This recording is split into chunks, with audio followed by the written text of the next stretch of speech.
ഇപ്പോൾ ആരംഭിക്കാൻ പോകുന്നു ദേശത്തിന്റെ ഏറ്റവും വലിയ പ്രോഗ്രാം ആപ്കി അദാലത്ത്. രജത് ശർമ്മയോടൊപ്പം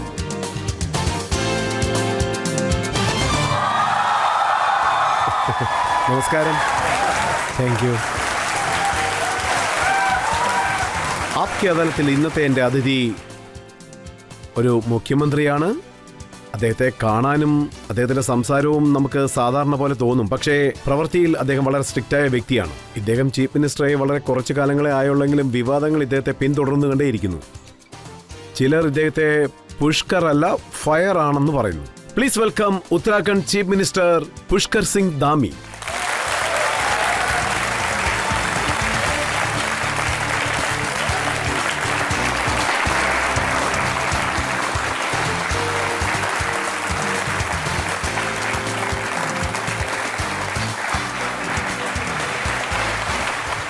ഇന്നത്തെ ആപ്കി അദാലത്തിൽ ഞാനിപ്പോൾ വിളിക്കാൻ പോകുന്നത് ഇന്നത്തെ നമ്മുടെ ജഡ്ജിയായ വളരെ പോപ്പുലറായ ജേർണലിസ്റ്റാണ്. 40 വർഷത്തെ അനുഭവമുള്ള ആള്. Please welcome Govind Singh.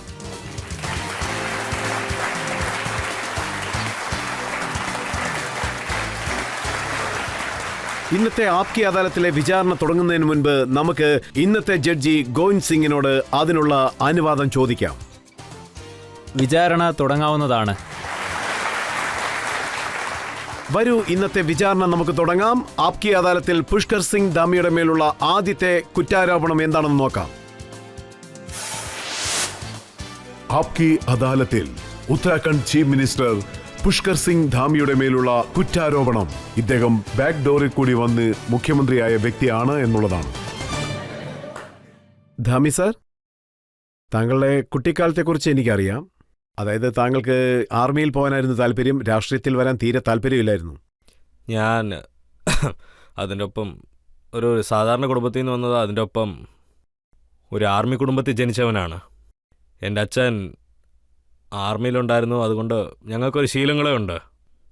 അതായത് ഓരോ കുടുംബത്തിൽ നിന്നും, അതായത് ആരെങ്കിലും ഒരാൾ തീർച്ചയായിട്ടും ഫാമിലിയിൽ നിന്ന് ആർമി പോയേ പറ്റുള്ളൂ. ഞങ്ങളുടെ കുടുംബത്തിൽ നിന്ന് ഒരുപാട് പേര് ആർമിയിലുണ്ട് ഇപ്പോഴും. ഞാനും ആർമി പോകണമെന്നാണ് വിചാരിച്ചുകൊണ്ടിരുന്നത്. പക്ഷേ എൻ്റെ കുടുംബത്ത് ഞാൻ മാത്രം ഒറ്റ മോനെന്നുള്ള കാരണം എൻ്റെ അമ്മ എന്നെ ആർമിക്കൊന്നും പോകാൻ പാടില്ലെന്നാണ് പറഞ്ഞത്. എന്നെക്കൊണ്ട് ആർമി പോകാൻ കഴിഞ്ഞില്ലെങ്കിലും ആർമിയുടെ വാല്യൂസ്, ഇമ്പോർട്ടൻസ്, ടൈമിൻ്റെ ഇമ്പോർട്ടൻസ്, ഇതൊക്കെ ആർമിയിൽ നിന്ന് തന്നെ എനിക്ക് പാരമ്പര്യമായിട്ട് കിട്ടിയിട്ടുണ്ട്. കാരണം അച്ഛൻ്റെ കൂടെ തന്നെ ഞാൻ കൊച്ചുപ്രായം തൊട്ട് സേനയിൽ വളർന്നു വന്നതുകൊണ്ട്. അപ്പൊ താങ്കൾക്ക് ദേഷ്യമൊന്നും ഇല്ലല്ലോ അമ്മയോട്, അതായത് രാഷ്ട്രീയത്തിലേക്ക് അയച്ചതിന്, ആർമിയിലേക്ക് വിടാതെ? ഇല്ല, അതാ നോക്കൂ, ആർമിയിൽ എന്നെക്കൊണ്ട് പങ്കെടുക്കാൻ പറ്റാണ്ടായിപ്പോയി. പക്ഷേ ഒരു സോൾജർ വാർ ഫീൽഡിൽ പോയിട്ട് എന്തൊക്കെ ചെയ്യുന്നുണ്ടോ അത് ഞാൻ എൻ്റെ ഫീൽഡിൽ ചെയ്യാനുള്ള എല്ലാ ശ്രമത്തിലും ആണ്. ആക്ച്വലി തുടക്കകാലത്ത് താങ്കൾക്ക് വളരെയധികം ബുദ്ധിമുട്ടായിരുന്നു, അതായത് സ്കൂളില്, ഗ്രാമത്തില്. ഇതൊക്കെ സത്യമാണോ? ഞാൻ ജനിച്ച ഗ്രാമത്തിനെക്കുറിച്ച് പറയണമെങ്കിൽ അതൊരു ചെറിയ ഗ്രാമമാണ്. ചൈന ബോർഡർ, നേപ്പാൾ ബോർഡറിൻ്റെ അടുത്തുള്ളൊരു ചെറിയ ഗ്രാമമായിരുന്നു അത്. അത് മാത്രമല്ലാണ്ട് സ്കൂളിൽ നടന്നു പോകാനായിട്ടുള്ള ഒരുപാട് ദൂരങ്ങളുണ്ടായിരുന്നു എനിക്കന്ന്. അതിനുശേഷം ഇവിടെ ഈ പുതിയ പിള്ളേരിവിടെ ഇരിക്കുന്ന ഇത്രേ ഓഡിയൻസിലൊക്കെ ഇവിടെ വന്നിട്ടുള്ള ഓഡിയൻസ് എല്ലാവരും തന്നെ, സോ നിങ്ങൾക്ക് എല്ലാവർക്കും ഇവിടെ സ്ലേറ്റ് എന്താണെന്ന് അറിയാമല്ലോ, ഈ പലകയെന്നൊക്കെ പറയില്ലേ. സോ അന്ന് ഞങ്ങൾ സ്ലേറ്റ് വെച്ചായിരുന്നു പഠിച്ചുകൊണ്ടിരുന്നത്. അവരൊക്കെ സ്ലേറ്റ് യൂട്യൂബിലായിരിക്കും കണ്ടിരിക്കുക. അതെ അതെ, ആ സ്ലേറ്റ് വെച്ചായിരിക്കും ഞങ്ങളൊക്കെ പഠിക്കുന്നത്. എല്ലാവരും പഠിക്കും. അതിൻ്റെ ഒപ്പം രാത്രിയും പകലും നിന്നൊക്കെ ഞങ്ങൾ സ്കൂളിൽ പോയിരുന്നു തന്നെ പഠിച്ചുകൊണ്ടിരുന്നത്. അവിടെ പോയി ഒരു സ്ലേറ്റും പെൻസിലും കൊണ്ടൊക്കെ എഴുതുന്നത്. സ്ലേറ്റ് മുഴുവനും അത് തന്നെ ആയിരിക്കും. വീട്ടിലോട്ട് വന്നതിന് ശേഷം സ്ലേറ്റ് വെള്ളം തൊട്ട് ഞങ്ങൾ മായ്ക്കും. അതിനുശേഷം രാത്രി റേഡിയോയിൽ ഒരു സെല്ലുണ്ടാവും. റേഡിയോയിലുള്ള ബാറ്ററി മുഴുവനും യൂസ് ചെയ്തതിന് ശേഷം ഞങ്ങൾ അതിൻ്റെ അകത്തുനിന്ന് കറപ്പായിട്ട് ഒരെണ്ണം വരും. അതെടുത്താണ് ഞങ്ങൾ സ്ലേറ്റ് പിന്നെയും കോട്ട് ചെയ്യുന്നത്. പിന്നെ അടുത്ത ദിവസം സ്കൂളിൽ പോകുന്നതിന് മുമ്പായിട്ട് സ്ലേറ്റ് പിന്നെയും വെള്ളം തൊട്ടൊന്നുകൂടെ മായ്ക്കും ഞങ്ങൾ. അത് ഞങ്ങൾ മിന്നിക്കും. അന്നപ്പോൾ കണ്ണാടി പോലെ ഇങ്ങനെ തിളങ്ങി നിൽക്കും സ്ലേറ്റൊക്കെ. അങ്ങനെയൊക്കെ ചെയ്യാൻ ഞങ്ങൾക്ക് വളരെ ഇഷ്ടമാണ്. ആ സ്ലേറ്റ് എടുത്ത് നോക്കിയാൽ മുമ്പിലുള്ളവരുടെയൊക്കെ മുഖം കാണാൻ പറ്റും. അതിലെഴുതുന്നത് ഞങ്ങൾക്ക് വളരെ ഇഷ്ടമാണ്. അത് വളരെ ഇഷ്ടമാണ് ഞങ്ങൾക്ക് ചെയ്യാനും. ഇരുന്ന് പഠിക്കാനായിട്ട് പിള്ളേർക്കായിട്ട് ഒരു ബെഞ്ച് പോലും ഉണ്ടാവില്ല അന്നത്തെ സ്കൂളിലൊക്കെ. ശരിക്കും തറ പോലും നല്ലതല്ല. താഴെ ശരിക്കും മണ്ണിലാണ് ഇരിക്കേണ്ടത്, അതും നനഞ്ഞായിരിക്കും ഇരിക്കുന്നത്. സോ അതുകൊണ്ട് വീട്ടിൽ നിന്ന് മറ്റേ ഈ ചാക്കൊക്കെ ഇട്ട് വെച്ചിരിക്കുമല്ലോ, അത് എല്ലുള്ളതോ അല്ലെങ്കിൽ മറ്റേ ഈ ചാക്കുകൾ എന്തെങ്കിലുമൊക്കെ വീട്ടിൽ കാണുമല്ലോ, അതുപോലത്തെ ബാഗൊക്കെ എടുത്തോണ്ടാണ് ഞങ്ങൾ സ്കൂളിലോട്ട് പോകുന്നത്. അത് ഞങ്ങൾ താഴെ ഇട്ട് ഇരിക്കുക, എന്നിട്ട് അത് ഞങ്ങൾ സ്കൂളിലോട്ട് എടുത്തോണ്ട് പോകും. സോ ഇതുപോലത്തെ അവസ്ഥയിലായിരുന്നു ഞങ്ങളൊക്കെ പഠിച്ചത്. ആ കാലഘട്ടത്തിൽ നമുക്ക് പുതിയ വസ്ത്രങ്ങളോട് വളരെ താല്പര്യം ഉണ്ടായിരിക്കും, അതുപോലെ കഴിക്കുന്ന ആഹാരത്തിലും വലിയ താല്പര്യം ഉണ്ടായിരിക്കും. ഈ പുതിയ തുണിയൊക്കെ ഞങ്ങൾക്ക് വർഷത്തിലൊന്നോ അല്ലെങ്കിൽ 2 വർഷത്തിലൊരു പ്രാവശ്യമേ കിട്ടത്തുള്ളൂ. അതായത് മറ്റേ കുടുംബത്തിൽ എന്തെങ്കിലും ഒരു ഫംഗ്ഷനോ അല്ലെങ്കിൽ കുടുംബത്തിൽ എന്തെങ്കിലുമൊക്കെ ഒരു നല്ല കാര്യം ഉണ്ടെങ്കിൽ മാത്രമാണ്, ഇല്ലെങ്കിൽ വീട്ടിൻ്റെ അടുത്ത് വല്ല പരിപാടികളുണ്ടെങ്കിൽ മാത്രം. മറ്റൊരു കാര്യം, ഈ ഭക്ഷണത്തിനെ കുറിച്ച് നിങ്ങൾ പറഞ്ഞു. ഇപ്പോൾ ഇവിടെയുള്ള പിള്ളേർ ഞങ്ങൾ അത് കഴിക്കില്ല ഇത് കഴിക്കില്ല എന്നൊക്കെ പറഞ്ഞുകൊണ്ടിരിപ്പുണ്ട്. ഒന്നും തന്നെ കഴിക്കാണ്ടിരിക്കുവാണ് പിള്ളേർ. അങ്ങനെയല്ലേ ഇരിക്കുന്നത് ഇപ്പോൾ. ഞങ്ങളുടെ കാലത്തൊക്കെ ഈ ദീപാവലി വരുവാന്ന് പറഞ്ഞ് അതിനെക്കുറിച്ച് ആലോചിച്ച് വളരെ സന്തോഷത്തിലായിരിക്കും. ഈ ദീപാവലിയൊക്കെ വരുന്ന സമയത്തായിരിക്കും ഞങ്ങൾ നല്ലപോലെ അങ്ങോട്ട് ആഘോഷിക്കുന്നതൊക്കെ. മകരസംക്രാന്തിയിൽ നാട്ടിൽ പല സ്ഥലങ്ങളിലൊക്കെ ഒരുപാട് പൂരം പോലെ നടക്കും. ചില പേര് മകരസംക്രാന്തി, ചില പേര് മാഹി എന്നൊക്കെ പറയുന്നത്, ചില പേര് ബോഹി എന്നും പറയും, ചില പേര് പൊങ്കൽ എന്നും പറയും. സോ ഞങ്ങളും ഇതിവിടെ ഇങ്ങോട്ട് ആഘോഷിക്കും. മകരസംക്രാന്തി നല്ല രീതിയിൽ തന്നെ ആഘോഷിക്കും. അതിനുവേണ്ടി ഒരുപാട് ദിവസം ഇങ്ങനെ കാത്തിരിക്കും. എപ്പോഴാണ് നമുക്ക് ഈ ആഘോഷങ്ങൾ വരുന്നത്, എപ്പോഴായി കഴിക്കാനായിട്ട് പൂരി കിട്ടുന്നതെന്നും പറഞ്ഞ്, ഈ ഉഴുന്നിലുണ്ടാക്കുന്ന പക്കാവടയ്ക്ക് എപ്പോഴാണ് കിട്ടുന്നതെന്നും പറഞ്ഞ്, പിന്നെ ഞങ്ങൾക്ക് എപ്പോഴാണ് അലുവ കിട്ടുന്നതെന്നും വെയിറ്റ് ചെയ്തുകൊണ്ടിരിക്കും. വർഷത്തിൽ ഒരു പ്രാവശ്യം ഇതൊക്കെ കിട്ടത്തുള്ളൂ ഞങ്ങൾക്ക്. ആദ്യം താങ്കൾ MBBS പഠിക്കാനാണ് ആഗ്രഹിച്ചത്, അതിനുശേഷം മാനേജ്മെന്റ് പഠിച്ചു, അതിനുശേഷം ലോ പഠിച്ചു, അതിനുശേഷം താങ്കൾ മറ്റൊരു ഡിപ്ലോമ ചെയ്തു. സോ എന്താണ് ചെയ്യേണ്ടതെന്ന് വളരെ കൺഫ്യൂഷനിലായിരുന്നു. ഞാൻ ഈ മെഡിക്കൽ പഠിക്കണമെന്ന് പറഞ്ഞിരുന്ന കാര്യങ്ങളൊക്കെ സത്യം തന്നെ ആയിരുന്നു. MBBS ഞാൻ പഠിക്കണമെന്ന് വിചാരിച്ചു. ഞങ്ങൾ 4 പേര് ലക്നൗവിലോട്ട് പോയി. ലക്നൗവിൽ ഞങ്ങൾക്ക് ആരെയും തന്നെ അറിയത്തില്ല. ചക്രവാസിന് ശേഷമാണ് പോയത്. അതിനു മുമ്പ് ഞങ്ങൾ 4 പേരിൽ റെയിൽവേ സ്റ്റേഷനിൽ ചാർബാഗിലാണ് ഇറങ്ങിയത്. ചാർബാഗിൽ ഇറങ്ങിയതിന് ശേഷം ഞങ്ങളുടെ സാധനങ്ങളൊക്കെ ഞങ്ങൾ അങ്ങനെ തന്നെ വെച്ചിരുന്നു അവിടെ. അതൊക്കെ അവിടെ വെച്ചതിന് ശേഷം 2 പേര് അതൊക്കെ നോക്കിയിരിക്കാൻ അവിടെ ഇരിക്കും. പിന്നെ ഞങ്ങൾ 2 പേര് റൂം അന്വേഷിച്ച് പോകും. ഞങ്ങൾക്ക് 3 ദിവസത്തിന് ശേഷം റൂം കിട്ടിയേ. അതിനുശേഷം ഞങ്ങൾ റൂമിലോട്ട് ഷിഫ്റ്റായി. അതിനുശേഷം ലക്നൗവിൽ ഞങ്ങൾ കോച്ചിങ് സ്റ്റാർട്ട് ചെയ്തു. ന്യൂ സ്റ്റാൻഡേർഡ് കോച്ചിങ്, വളരെ ഗ്രിപ്പുള്ളൊരു കോച്ചിങ് സെൻ്റർ ആയിരുന്നു ആ കാലത്തൊക്കെ. ആ കോച്ചിങ്ങിൽ പഠിച്ചതിന് ശേഷം എനിക്ക് ലക്നൗ യൂണിവേഴ്സിറ്റിയിൽ നിന്നും അഡ്മിഷൻ കിട്ടിയിരുന്നു. അതിനുശേഷം ഞാൻ BA പഠിക്കാനും ആരംഭിച്ചായിരുന്നു. MBBSൽ കുറച്ച് മാർക്സ് ഞാൻ മിസ് ചെയ്തു. ഗ്രാജുവേഷൻ തീർന്ന അടുത്തൊക്കെ ഞാൻ പോസ്റ്റ് ഗ്രാജുവേഷനും ചെയ്തു. പോസ്റ്റ് ഗ്രാജുവേഷനിൽ ഞാൻ കുറച്ച് മാർക്സൊക്കെ മിസ് ചെയ്ത് കളഞ്ഞു. അതിനുശേഷം ഞാൻ ലോ ആണ് പഠിച്ചത്. ലോയിന് ശേഷം ഞാൻ കുറച്ച് റിസർച്ച് ചെയ്യണമെന്ന് ആഗ്രഹിച്ചു. റിസർച്ച് ചെയ്യാനായിട്ട് ഞാൻ കുറച്ച് അഡ്മിഷൻസ് കൂടുതലിട്ടു. ഓൾമോസ്റ്റ് എല്ലാ പണിയും തീർന്നു എന്ന് പറയാം. അതിനുശേഷം ഉത്തരാഖണ്ഡൊക്കെ വളർന്നു. പിന്നെ ഞാൻ രാഷ്ട്രീയത്തിൽ ആരംഭഘട്ടം തൊട്ട് ഉണ്ടായിക്കൊണ്ടായിരുന്നേ. സ്റ്റുഡൻസ് വിങ്ങിൽ ഞാനൊരു മെമ്പറും ആയിരുന്നു. RSSൽ ഞാനൊരു മെമ്പറായിരുന്നു. ഞാൻ ഈ IPC, UPC ഇതെല്ലാം താണ്ടിയാണ് ഞാൻ വന്നിരിക്കുന്നത്. ഞാൻ ഈ ബാക്ക് ഡോറിൽ നിന്നാണ് CM ആയിട്ട് വന്നതെന്നാണ് നിങ്ങൾ ഈ ആപ്കെ അദാലത്തിൽ കുറ്റം പറഞ്ഞുകൊണ്ടിരിക്കുന്നത്. ഞാനീ പറഞ്ഞത് സത്യം തന്നെയല്ലേ സാർ? അതുകൊണ്ട് ഒരു കാര്യം ഞാൻ പറഞ്ഞേ പറ്റൂ. ഞാൻ എൻ്റെ കൊച്ചു പ്രായം തൊട്ട് തന്നെ വോളണ്ടിയർ ആയിരുന്നു. പിന്നെ കുറച്ച് സിറ്റുവേഷൻസൊക്കെ മാറി അങ്ങനെ ഇങ്ങനെയൊക്കെ ഇതുപോലത്തെ പബ്ലിക് സർവീസ്, ഫാമിലിയിൽ നിന്ന് കിട്ടുന്ന വാല്യൂ, ഒരുപാട് പ്രശ്നങ്ങളൊക്കെ ഞാൻ ക്രോസ് ചെയ്ത്, ഒരുപാട് കാര്യങ്ങൾ ഞാൻ ക്രോസ് ചെയ്തു വന്നു. കടമകളും ഓരോ ക്വസ്റ്റ്യൻസും, ഇല്ലെങ്കിൽ എൻ്റെ സ്റ്റുഡൻറ് പോളിറ്റിക്സ്, യൂണിവേഴ്സിറ്റിയിൽ, RSSൽ എല്ലാത്തിലും ഞാൻ ഇരുന്നതിന് ശേഷം, RSS പോളിറ്റിക്സിൽ ഞാൻ ഉള്ളതിന് ശേഷമാണ് ഞാൻ ഡിസ്ട്രിക്റ്റിൽ സ്റ്റേറ്റ് ലെവലിൽ സെലക്ട് ആയത്. അതിനുശേഷം ഞാൻ അസംബ്ലി ഇലക്ഷനിൽ നിന്നിരുന്നു. അതിനുശേഷം പാർട്ടി എനിക്ക് തന്ന പൊസിഷനിൽ ഞാൻ വർക്ക് ചെയ്തു. അത്ര. ദാമി സാർ, സ്റ്റുഡന്റ് ഓർഗനൈസേഷനിൽ ധാരാളം പേരുണ്ടായിരിക്കും. OTCയും ധാരാളം പേർ ചെയ്യാറുണ്ട്. അസംബ്ലി ഇലക്ഷനിൽ ധാരാളം പേർ നിൽക്കാറുണ്ട്. അതിൽ പലരും MLA ആകാറുണ്ട്. പക്ഷേ 45-ാമത്തെ വയസ്സിൽ മുഖ്യമന്ത്രിയായത് പുഷ്കർ സിംഗ് ധാമി മാത്രം. എന്ത് പറയാന്? പക്ഷെ ഞാൻ സത്യം പറയണമെങ്കിൽ ഒരിക്കലും ഞാനിങ്ങനെ വിചാരിച്ച് നോക്കിയിട്ടില്ല. അത് മാത്രമല്ല, ഞങ്ങളുടെ ഈ പാർട്ടിയിൽ അത് വളരെ സെപ്പറേറ്റഡായിട്ട് ഒരു യുണീക്കായിട്ടുള്ളൊരു പാർട്ടിയാണ്. അവരവിടെ എപ്പോഴാണ് ആരെയൊക്കെ എങ്ങനെ ആക്കുമെന്ന് അറിയാൻ പറ്റത്തില്ല. താങ്കൾ CM ആകുന്നു താങ്കൾക്ക് പോലും ഇല്ല, എനിക്ക് ഒട്ടും തന്നെ അറിയത്തില്ല. ഞാൻ ഈ 2012 അസംബ്ലി ഇലക്ഷനിൽ നിന്നുകൊണ്ടിരുന്നു ഞാൻ. അപ്പോൾ അവിടെ കോൺഗ്രസിൻ്റെ ഭരണമായിരുന്നു. ആക്ച്വലി അവിടെ എനിക്ക് ഒരു ചാൻസ് തന്നെ ഇല്ലായിരുന്നു. പക്ഷേ 2017 ഉത്തരാഖണ്ഡിനകത്ത് അവിടെ പുതിയ തെരഞ്ഞെടുപ്പ് നടന്നു. ആ തെരഞ്ഞെടുപ്പിൽ ഭാരതീയ ജനതാ പാർട്ടി ഭരണത്തിലോട്ട് വന്നു. അപ്പോൾ ഈ പ്രാവശ്യം മിനിസ്റ്റർ ക്യാബിനറ്റിൽ എൻ്റെ പേരും തീർച്ചയായിട്ടും ഉണ്ടാവുമെന്ന് ഞാനൊരു ഉറപ്പോടെ ഇരുന്നതാ. ആ ലിസ്റ്റ് ഫൈനലായിട്ട് പുറത്തു വരുന്ന സമയത്ത് അതിലെൻ്റെ പേരില്ല. അതിനുശേഷം 2-3 പ്രാവശ്യം ഇങ്ങനെ തന്നെയാണ് പറ്റിയത്.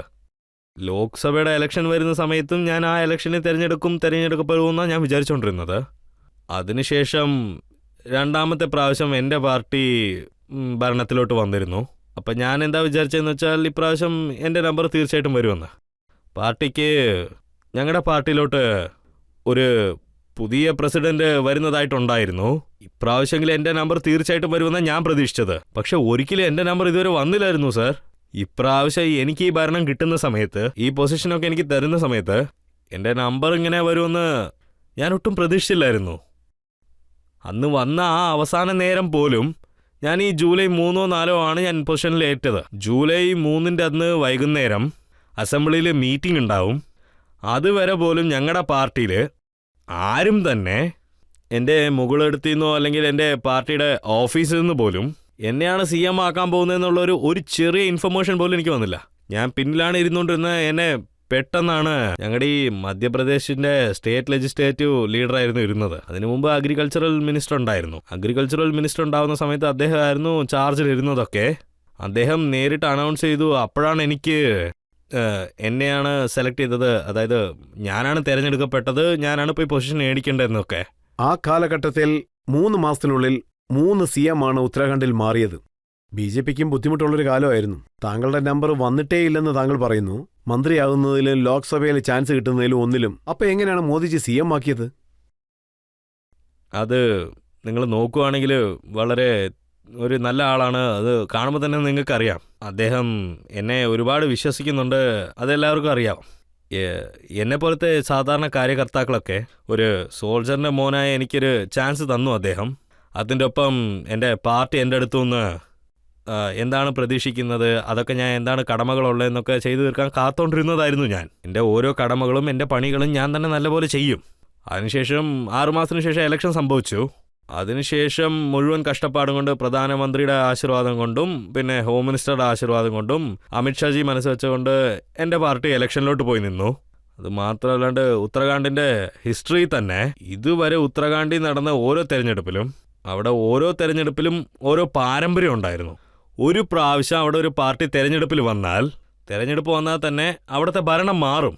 22 വർഷത്തിൽ ആദ്യത്തെ പ്രാവശ്യമായിട്ട് ഉത്തരാഖണ്ഡിൽ ആദ്യമായിട്ട് ആ പാരമ്പര്യം നശിച്ചത്. അന്നവിടെ പുതിയ ഹിസ്റ്ററി ക്രിയേറ്റായി.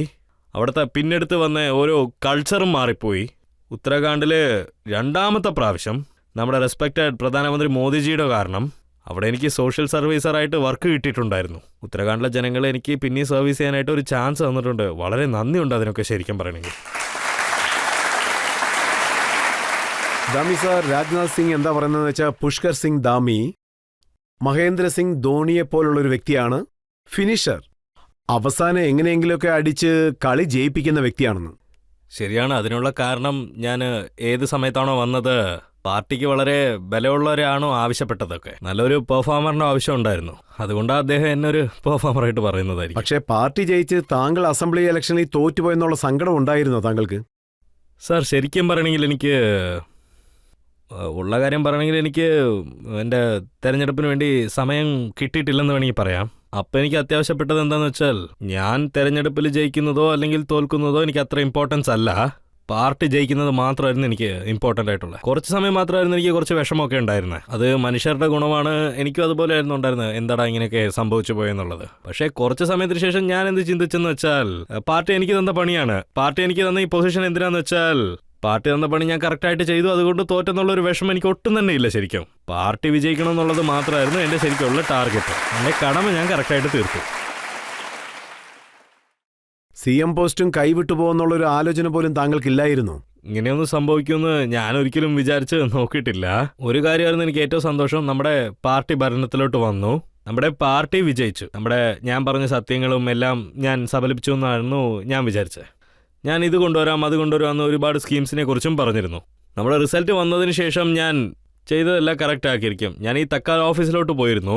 പാർട്ടി ഓഫീസിൽ പോയി എന്താ പറഞ്ഞതെന്ന് വെച്ചാൽ, ഞാൻ ജനങ്ങൾക്ക് തന്ന വാക്കൊക്കെ പിന്നെ നമ്മുടെ പാർട്ടി വെച്ചിരുന്ന ടാർഗറ്റ് തീർച്ചയായിട്ടും ഞാൻ ഫിനിഷ് ചെയ്യുന്നുള്ള ഒരു ടാർഗറ്റായിരുന്നു. ധാമി സാർ, BJP-യിൽ ഒരിക്കലും ഇതുപോലൊന്നും സംഭവിച്ചിട്ടേയില്ല. അതായത് ഒരാൾ അസംബ്ലി ഇലക്ഷനിൽ തോറ്റുപോയി അദ്ദേഹത്തെ ചീഫ് മിനിസ്റ്റർ ആക്കുന്ന ആ കാര്യം വീണ്ടും ഇലക്ഷനിൽ മത്സരിപ്പിക്കുക, മോദിജി ഇങ്ങനെ ചെയ്യുമെന്ന് എനിക്ക് വിശ്വസിക്കാൻ പറ്റുന്നില്ല.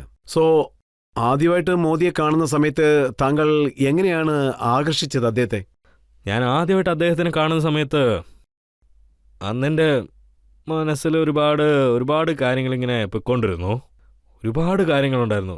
ഞാനിപ്പോൾ ഈ പ്രധാനമന്ത്രി മോദിജിയെ കാണാനായിട്ട് പോകുമ്പോൾ, കാരണം ഞാൻ CM ആവുന്നതിന് മുമ്പ് അദ്ദേഹത്തെ ഞാൻ പേഴ്സണലി കണ്ടിട്ടില്ല ഇതുവരെ. സോ 2 ദിവസത്തിന് മുമ്പായിട്ട് ഞാൻ അദ്ദേഹത്തിനടുത്ത് സമയം ചോദിച്ചു. പിന്നെ എനിക്ക് പ്രധാനമന്ത്രിയുടെ ഓഫീസിൽ നിന്ന് കോൾ വന്നിരുന്നു, 10-ാം തീയതി നിങ്ങളിവിടെ കാണാനായിട്ട് വന്നിരിക്കണമെന്ന്. 15 മിനിറ്റേ തന്നുള്ളൂ. 15 മിനിറ്റിൽ തന്നെ നിങ്ങൾ വന്ന് സംസാരിച്ചിട്ട് പോകണമെന്നാണ് അവർ പറഞ്ഞത്. ഞാൻ എന്താ വിചാരിച്ചതെന്ന് വെച്ചാൽ, ഞാനിപ്പോൾ പ്രധാനമന്ത്രിയുടെ അടുത്ത് പോകുന്നത് കൊണ്ട് പ്രധാനമന്ത്രി എനിക്ക് എന്ത് സ്കീമാണ് തരുന്നതെന്ന് അറിയില്ല, എന്തൊക്കെ ചോദിക്കാൻ പോകുന്നതെന്നും എനിക്കറിയില്ല. അപ്പം ഞാൻ വളരെ പാവത്താനായിട്ട് തന്നെ ഇങ്ങനെ അകത്ത് ഞാൻ പോയി. അകത്ത് പോയതിന് ശേഷം ഞാനിവിടെ ഷോയിലോട്ട് വരുമ്പോഴും ഞാൻ എന്താ വിചാരിച്ചതെന്ന് വെച്ചാൽ, ഈ ഷോയ്ക്ക് വരാൻ പോലും ഞാൻ ഇത്രയും ദൂരം വരണമെന്ന് ആലോചിച്ചുകൊണ്ടിരുന്നത്. ഇതുപോലെ തന്നെ ഞാൻ പ്രധാനമന്ത്രിയുടെ ഓഫീസിലോട്ട് പോകുന്ന സമയത്ത് ഒരു കഥവാണ് തുറന്നിരുന്നത്. പ്രധാനമന്ത്രി മോദിജി 2-3 കഥവിന് പിന്നാലെ ആയിരിക്കും ഇരിക്കുന്നത് ഞാൻ വിചാരിച്ചത്. പ്രധാനമന്ത്രി മോദിജി ഞാൻ അകത്ത് ചെല്ലുമ്പോൾ എണീറ്റ് നിന്ന് എന്നോട് വരാനായിട്ട് പറഞ്ഞുകൊണ്ടിരുന്നു. ഞാൻ അടുത്ത് പോയി നിന്ന്. അപ്പം ഞാൻ ദൈവമേ, പ്രധാനമന്ത്രി മോദിജിയാണോ എന്നാണ് വിചാരിച്ചത്. അപ്പോൾ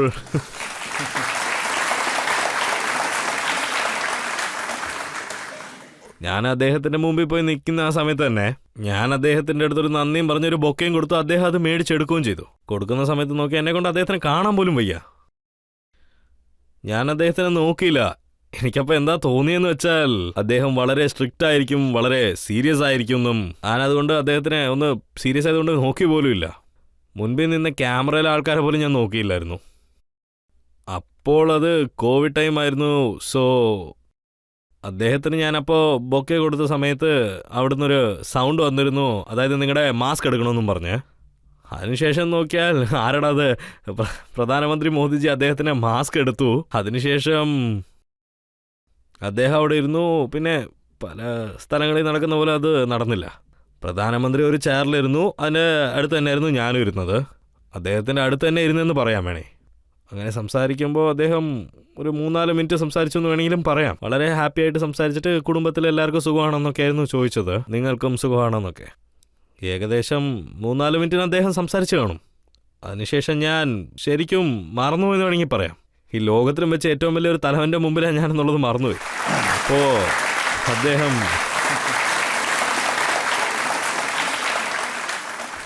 അദ്ദേഹം എനിക്കറിഞ്ഞതുവരെ അന്ന് പ്രധാനമന്ത്രി മോദിജി വളരെ കുറച്ചായിരുന്നു സംസാരിച്ചുകൊണ്ടിരുന്നത്.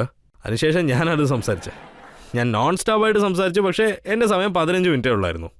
എങ്ങനെയാ 1 മണിക്കൂർ ആയെന്ന് പോലും എനിക്ക് സത്യത്തിൽ അറിയില്ല. 1.5 മണിക്കൂറിന് ശേഷവും അദ്ദേഹം ഒന്നും പെട്ടെന്ന് പോകണമെന്നും പറഞ്ഞില്ല. ഒരു കാര്യം ഞാൻ അന്ന് പഠിച്ചെടുത്തു. അദ്ദേഹം ഇത്രയും ബിസി ആയിട്ട് പോലും, അദ്ദേഹത്തിന് ഒരുപാട് ജോലികൾ ഉണ്ടായിട്ടും, എന്നെപ്പോലത്തെ സാധാരണ ആൾക്കാരോട് അദ്ദേഹം എത്ര നന്നായിട്ട് സംസാരിച്ചു. എന്തോ ഒരു സമയം തന്നു. ശരിക്കും പറയണമെങ്കിൽ നമ്മളെല്ലാവരുടെയും ടൈം മാനേജ്മെൻറ്റ്, അതിൽ അദ്ദേഹത്തിനേക്കാൾ ആരും ബെസ്റ്റായിട്ട് ഇരിക്കാൻ കഴിയില്ല. അപ്പോൾ അന്ന് മറ്റൊരു കാര്യം കൂടി താങ്കൾ മനസ്സിലാക്കി കാണും, ഇത് കേദാർനാഥിന് എത്രത്തോളം ഇഷ്ടപ്പെട്ട ഒരു കാര്യമാണെന്ന്. അതെ, ഞാനിത് മനസ്സിലാക്കി. ഈ നാട്ടിലുള്ള എല്ലാവർക്കും അറിയാം, ഇവിടെയുള്ള എല്ലാവർക്കും തന്നെ അറിയാം. ബാബ കേദാർനാഥിൻ്റെ അത് 2013 വലിയൊരു ഡിസാസ്റ്റർ ആയിരുന്നു വന്നത്. അപ്പം അന്ന് ആ വലിയ നാശത്തിൽ മുഴുവൻ കേദാർനാഥും നശിച്ചു പോയിരുന്നതാ. വെള്ളം എല്ലാം അടിച്ചുകൊണ്ട് പോയി, ഒരുപാട് നഷ്ടങ്ങളും ഉണ്ടായിരുന്നു. അപ്പോൾ 2013 മോദിജി ദെഹ്റാദൂണിലോട്ട് വന്നിരുന്നു. അപ്പോൾ അന്ന് അദ്ദേഹം അങ്ങോട്ട് എത്തിയതിനു ശേഷം അവിടെ അന്ന് ഭരണത്തിലുണ്ടായിരുന്നത് കോൺഗ്രസ് ആയിരുന്നു. പക്ഷെ അന്നും അദ്ദേഹം ഞാനാണ് കേദാർനാഥ് റെഡിയാക്കത്തുള്ളൂ എന്നാണ് പറഞ്ഞിരുന്നത്. പക്ഷെ അന്ന് ഭരണത്തിലുണ്ടായിരുന്നവർ ഇല്ല, ഞങ്ങൾ നിങ്ങളെ അനുവദിക്കില്ലെന്ന് പറഞ്ഞു. പക്ഷേ ബാബ കേദാർനാഥിൻ്റെ അനുഗ്രഹം കൊണ്ട് 2014 തന്നെ അദ്ദേഹം പ്രധാനമന്ത്രിയായി. അതിനുശേഷം അദ്ദേഹം പിന്നെയും കേദാർനാഥ് റീബിൽഡ് എഴുതെടുക്കാനായിട്ടുള്ള പണി തുടങ്ങിയായിരുന്നു. ഇന്ന് കേദാർനാഥിൻ്റെ എല്ലാ റീകൺസ്ട്രക്ഷൻ പണിയും തീർന്നെന്ന് വേണമെങ്കിൽ സത്യത്തിൽ പറയാമായിരുന്നു. ഇപ്പം കേദാർനാഥ് സത്യത്തിൽ ഒരു നല്ല സ്ഥലമായിട്ട് മാറിയിരിക്കുകയാണ്. റോപ്പ് വേ പണികളും തുടങ്ങിയിട്ടുണ്ട്. ശരി, അത് മാത്രമല്ലാണ്ട് എപ്പോഴൊക്കെ ഞാൻ പ്രധാനമന്ത്രിയെ കാണാൻ പോകുന്നോ അത് മാസത്തിൽ ഒരു പ്രാവശ്യം ആയിക്കോട്ടെ അല്ലെങ്കിൽ 2 പ്രാവശ്യം ആയിക്കോട്ടെ, എപ്പോഴും ഇതന്നെ സംഭവിക്കുള്ളൂ. കേദർനാഥിൻ്റെ റീകൺസ്ട്രക്ഷൻ വർക്ക് എങ്ങനെയാണ് പോകുന്നത് എപ്പോഴും ഇതന്നെ അദ്ദേഹം ചോദിക്കത്തുള്ളൂ. ഞാനവിടെ എപ്പോൾ പോയാലും കേദർനാഥിൻ്റെ പണിയെക്കുറിച്ച് അദ്ദേഹം ചോദിച്ചുകൊണ്ടിരിക്കുന്നത്. അതായത് ഇപ്പോൾ 3ാമത്തെ ഫേസിൽ എന്താ സംഭവിച്ചേ, അവിടെ സരസ്വതി ദേവിയുടെ ശില വെക്കണമായിരുന്നല്ലോ, അതെന്ത് സംഭവിച്ചു, ഇപ്പോൾ പണ്ഡിതന്മാർ ശരിക്കും എത്ര പേരുണ്ട്, നിങ്ങൾ ശാന്തി വൺ പണിതുകൊണ്ടിരുന്ന പണികളൊക്കെ എന്തായെന്നും ചോദിച്ചുകൊണ്ടിരിക്കും അദ്ദേഹം. അദ്ദേഹം എപ്പോഴും ഇതുപോലത്തെ കാര്യങ്ങളെ ചിന്തിച്ചുകൊണ്ടിരിക്കുകയുള്ളൂ. പിന്നെ അദ്ദേഹം അവിടുന്ന് പോയതിനു ശേഷം നിങ്ങൾക്കറിയാവോ ഇല്ലയോ എന്നൊന്നും എനിക്കറിയില്ല, ഡിസാസ്റ്ററിന് ശേഷം ജനങ്ങൾ വരുന്നത് വളരെ കുറഞ്ഞിട്ടുണ്ട്. അദ്ദേഹം അവിടെ ചെന്ന് കേദാർനാഥിൽ രാത്രി ഗുഹയ്ക്കകത്ത് പോയി അദ്ദേഹം അവിടെ തന്നെ താമസിച്ചുകൊണ്ടിരുന്നു. അദ്ദേഹം ഇപ്പോൾ അവിടെ വന്നിട്ട് പോയതിന് ശേഷം എന്താണെന്ന് വെച്ചാൽ അവസ്ഥ, ആയിരക്കണക്കിനുള്ള ജനങ്ങൾ അവിടെ വന്ന് താമസിച്ചുകൊണ്ടിരിക്കുകയെന്നാണെങ്കിൽ പറയാം. ഓരോ വർഷവും ലക്ഷക്കണക്കിന് ജനങ്ങൾ വന്നുകൊണ്ടിരിക്കുന്നു. താങ്കൾ അദ്ദേഹത്തെ ആദി കൈലാഷിലും കൂട്ടിയിട്ട് പോയിട്ടുണ്ട്. അതായത് ഉത്തരാഖണ്ഡിൽ 2 കാര്യങ്ങളുണ്ട്, ചാർധാം, കേദാർകാണ്ട്, അതിൻ്റെ ഒപ്പം മാനസ്കണ്ട്, അതിനുശേഷം ആദി കൈലാഷ്. ഇവിടെ ബാബ കേദറിൻ്റെ സ്ഥലത്തിനെ കേദർകണ്ടെന്ന് പറയും. പിന്നെ ബാബ ഭോലയുടെ സ്ഥലത്തിനെ മാനസ്കണ്ടെന്നാണ് പറയുന്നത്. നമ്മുടെ പ്രധാനമന്ത്രി മോദിജീനെ ഞാൻ എപ്പോഴൊക്കെ കാണുന്നു ശരിക്കും. അദ്ദേഹം ഓരോ പ്രാവശ്യവും ആദി കൈലാഷിലോട്ട് പോകണമെന്നാണ് പറയുന്നത്. ജോലികോങ് 18,000 അടി ഉയരത്തിലായിരിക്കും അത്. നമ്മുടെ നാടിൻ്റെ ആദ്യത്തെ പ്രധാനമന്ത്രി ഇത്ര ഉയരത്തിലാണ് അദ്ദേഹം പോയിരിക്കുന്നത്. റിമോട്ട് പ്ലേസിലാണ് പോയിരിക്കുന്നത്. അദ്ദേഹം അവിടെ വന്നതിന് ശേഷം ഒരുപാട് ജനങ്ങൾ വന്നെന്ന് വേണമെങ്കിൽ ശരിക്കും പറയണം. ആദി കൈലാഷിലോട്ട് പോകുന്ന ജനങ്ങളുടെ എണ്ണവും കൂടിയിട്ടുണ്ട്. നാഗേശ്വർ ഡാമിലോട്ട് പോകുന്ന ആൾക്കാരുടെ എണ്ണവും കൂടി. ശരിക്കും പറയണമെങ്കിൽ ഇപ്പോൾ ഈ ലോകത്തിലുള്ള എല്ലാവരും തന്നെ ഈ വാലിയുടെ മേത്തൊരു ചെറിയ കണ്ണ് വെച്ചിട്ടുണ്ട്. ആദി കൈലാഷ് എന്ന് പറഞ്ഞ ഈ സ്ഥലം മുഴുവൻ ലോകത്തിന് അറിയാനുള്ള തുടക്കമായി കഴിഞ്ഞു. വരുന്ന കാലങ്ങളിൽ ഇതുപോലത്തെ ചാർധാം യാത്രയൊക്കെ നടക്കുന്നത്, അതുപോലെ തന്നെ മാനസ്കാന്ത് യാത്രയും നടക്കും. അതുപോലെ ഇവിടുന്ന് ആൾക്കാർ കൈലാഷ് മാനസരോവറിലോട്ട് പോകുന്നത്, കൈലാഷ് മാനസരോവരെ നോക്കുന്നവരും ഇവിടെ ആദി കൈലാഷം വന്ന് കാണാം. അതിനുള്ള ഏർപ്പാടും നടന്നുകൊണ്ടിരിക്കുകയുള്ളൂ. ധാമി സാർ, മറ്റൊരു ശിവഭക്തനുമുണ്ട്, അതായത് നമ്മുടെ രാഹുൽ ഗാന്ധി. അദ്ദേഹവും കേദാർനാഥിലേക്ക് പോകുമെന്ന് പറഞ്ഞു. ഒരു വലിയ ജ്ഞാനിയുടെ വീട്ടിലേക്ക് തീർച്ചയായും ഞാനും പോകുമെന്ന് അദ്ദേഹം പറഞ്ഞു. നടന്നു തന്നെ പോകുക, എന്തിനാണ് ഹെലികോപ്റ്റർ യൂസ് ചെയ്യുന്നതെന്നാണ് അദ്ദേഹം ചോദിക്കുന്നത്. അത് ഞാൻ എന്ത് പറയണമെന്ന് വിചാരിക്കുന്നത് ഞാൻ കുറച്ച് ഹമ്പിളായിട്ട് തന്നെ പറഞ്ഞേക്കാം. അദ്ദേഹവും ശരി, അദ്ദേഹത്തിൻ്റെ പാർട്ടിയിലുള്ളവരും ശരി, അല്ലെങ്കിൽ അദ്ദേഹത്തിൻ്റെ കൂടെ പാർട്ടിയിലുള്ളവരായാലും ശരി, പൂജയൊക്കെ എങ്ങനെയാണ് ചെയ്യുന്നത്, അതിൻ്റെ കൾച്ചർ എന്താണ്, പൂജയുടെ ശീലങ്ങൾ എന്താണ്, ഇതൊക്കെ എല്ലാവരും പഠിക്കണം. വെറും ഗുരുവിനെ കളിയാക്കുന്നതുകൊണ്ട് എല്ലാം നടക്കത്തില്ല. ഗുരു ഇടുന്ന ശാപം കൊണ്ട് മാത്രമൊന്നും നടക്കാൻ പോകുന്നില്ല.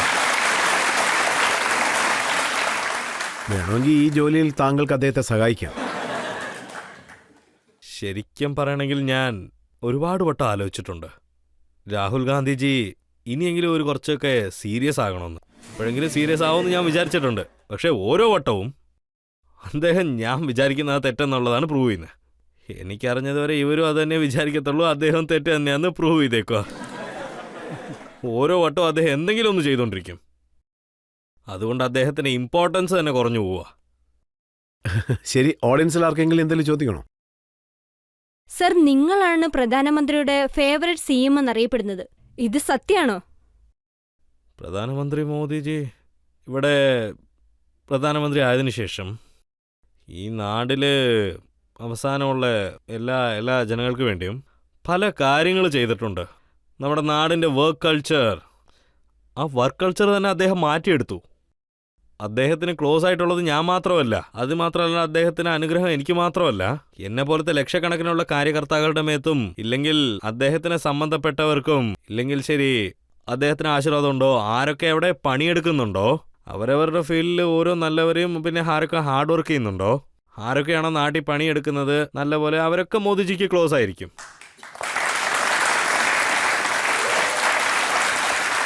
ഇപ്പോൾ നമുക്കൊരു ബ്രേക്ക് എടുക്കാം. ബ്രേക്കിന് ശേഷം ആപ്കി അദാലത്തിൽ പുഷ്കർ സിംഗ് ധാമിയോടുള്ള ചോദ്യങ്ങൾ തുടരുന്നതായിരിക്കും. ഉത്തരാഖണ്ഡിൽ നമ്മുടെ മുസ്ലിം സഹോദരന്മാരും സഹോദരിമാരും ഉണ്ട്. അവരവിടെ ഇങ്ങനെ പേടിച്ച് തന്നെ ജീവിക്കണം. ഉത്തരാഖണ്ഡിൽ ഒരു പ്രശ്നവും ഇല്ലാണ്ടാണ് ഇരിക്കുന്നത്. ഈ ആപ്കി അദാലത്തിൽ ഞാൻ അതിനു വേണ്ടി വാക്ക് തന്നെ തരുന്നു നിങ്ങൾക്ക്.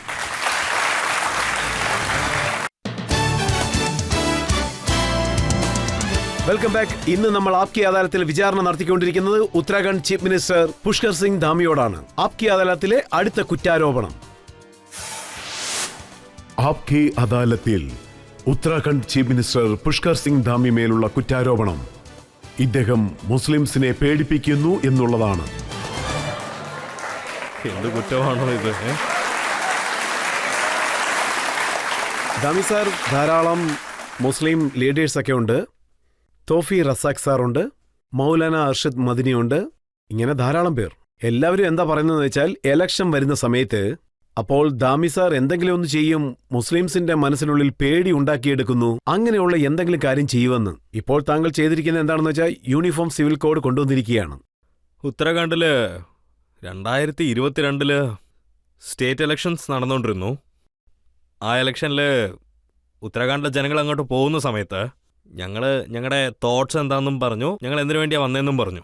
ഒരുപക്ഷെ പെട്ടെന്നെങ്ങാനും ഭരണം മാറുവാണെങ്കിൽ ഞങ്ങൾ ഉത്തരാഖണ്ഡിൽ യൂണിഫോം സിവിൽ കോഡ് തീർച്ചയായിട്ടും കൊണ്ടുവരുമെന്നും അത് ഉറപ്പായിട്ടും കൊണ്ടുവരുമെന്നും അതിനുവേണ്ടിയുള്ള കമ്മിറ്റി വയ്ക്കുമെന്നും അതിൻ്റെ പിന്നിലുള്ള കാരണങ്ങളും ഞാൻ പറഞ്ഞിരുന്നു.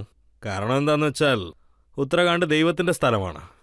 ഉത്തരാഖണ്ഡിൽ ചാർധാമുണ്ട്, ഉത്തരാഖണ്ഡിലാണ് ഗംഗയുള്ളത്, ഉത്തരാഖണ്ഡാണ് യമുന അമ്മയുടെ ഇടം, ഉത്തരാഖണ്ഡിലാണ് ആദി കൈലാഷ് ഉള്ളത്, ഉത്തരാഖണ്ഡിലാണ് ഈ മുനിവർ ഉള്ളതും. ആക്ച്വലി ഓരോ കുടുംബത്തിൽ നിന്നും ആരെങ്കിലും ഒരാൾ ആർമിയിലുണ്ടായിരിക്കും, ആർമി ഫോഴ്സസിലുണ്ടായിരിക്കും. ചില ആൾക്കാർ നാട്ടിനകത്ത്, ചില ആൾക്കാർ നാട്ടിൻ്റെ പുറത്തെന്ന് പറഞ്ഞ് ഒരുപാട് നല്ല കാര്യങ്ങൾ ചെയ്യുന്നുണ്ടായിരിക്കും. ഞാൻ ഉത്തരാഖണ്ഡിലെ ജനങ്ങളുടെ മുമ്പിൽ എന്താ പറഞ്ഞതെന്ന് വെച്ചാൽ ഇന്ത്യയുടെ കോൺസ്റ്റിറ്റ്യൂഷണൽ ആർട്ടിക്കിൾ 44 ശേഷം എല്ലാവർക്കും ഒരേ ഗവൺമെൻറ്റ്സ് ആയിരിക്കും എന്നുള്ള കാര്യം ഞാൻ നേരത്തെ പറഞ്ഞിട്ടുള്ളതാണ്. അതിൽ ഞാൻ വളരെ പെർഫെക്റ്റ് ആയിട്ടാണ് ഉള്ളത്. അതിൻ്റെ ഒപ്പം ഉത്തരാഖണ്ഡിലുള്ളവർ ഏത് ജാതിയിലുള്ളവരായാലും കുഴപ്പമില്ല, ഏത് മതത്തിലുള്ളവരായാലും കുഴപ്പമില്ല, എല്ലാവരും ഒന്ന് തന്നെയാണ്. എല്ലാവരും ഒന്നാന്നുള്ള ഒരു റൂൾ നമുക്ക് കൊണ്ടുവരാം. അതിനോടൊപ്പം ഉത്തരാഖണ്ഡിലെ ജനങ്ങൾ ഞങ്ങൾക്ക് അനുഗ്രഹവും തന്നിരുന്നു. ഞങ്ങൾക്ക് ഭരണത്തിലോട്ട് വരാനുള്ള ചാൻസസും അവരൊക്കെ തന്നു.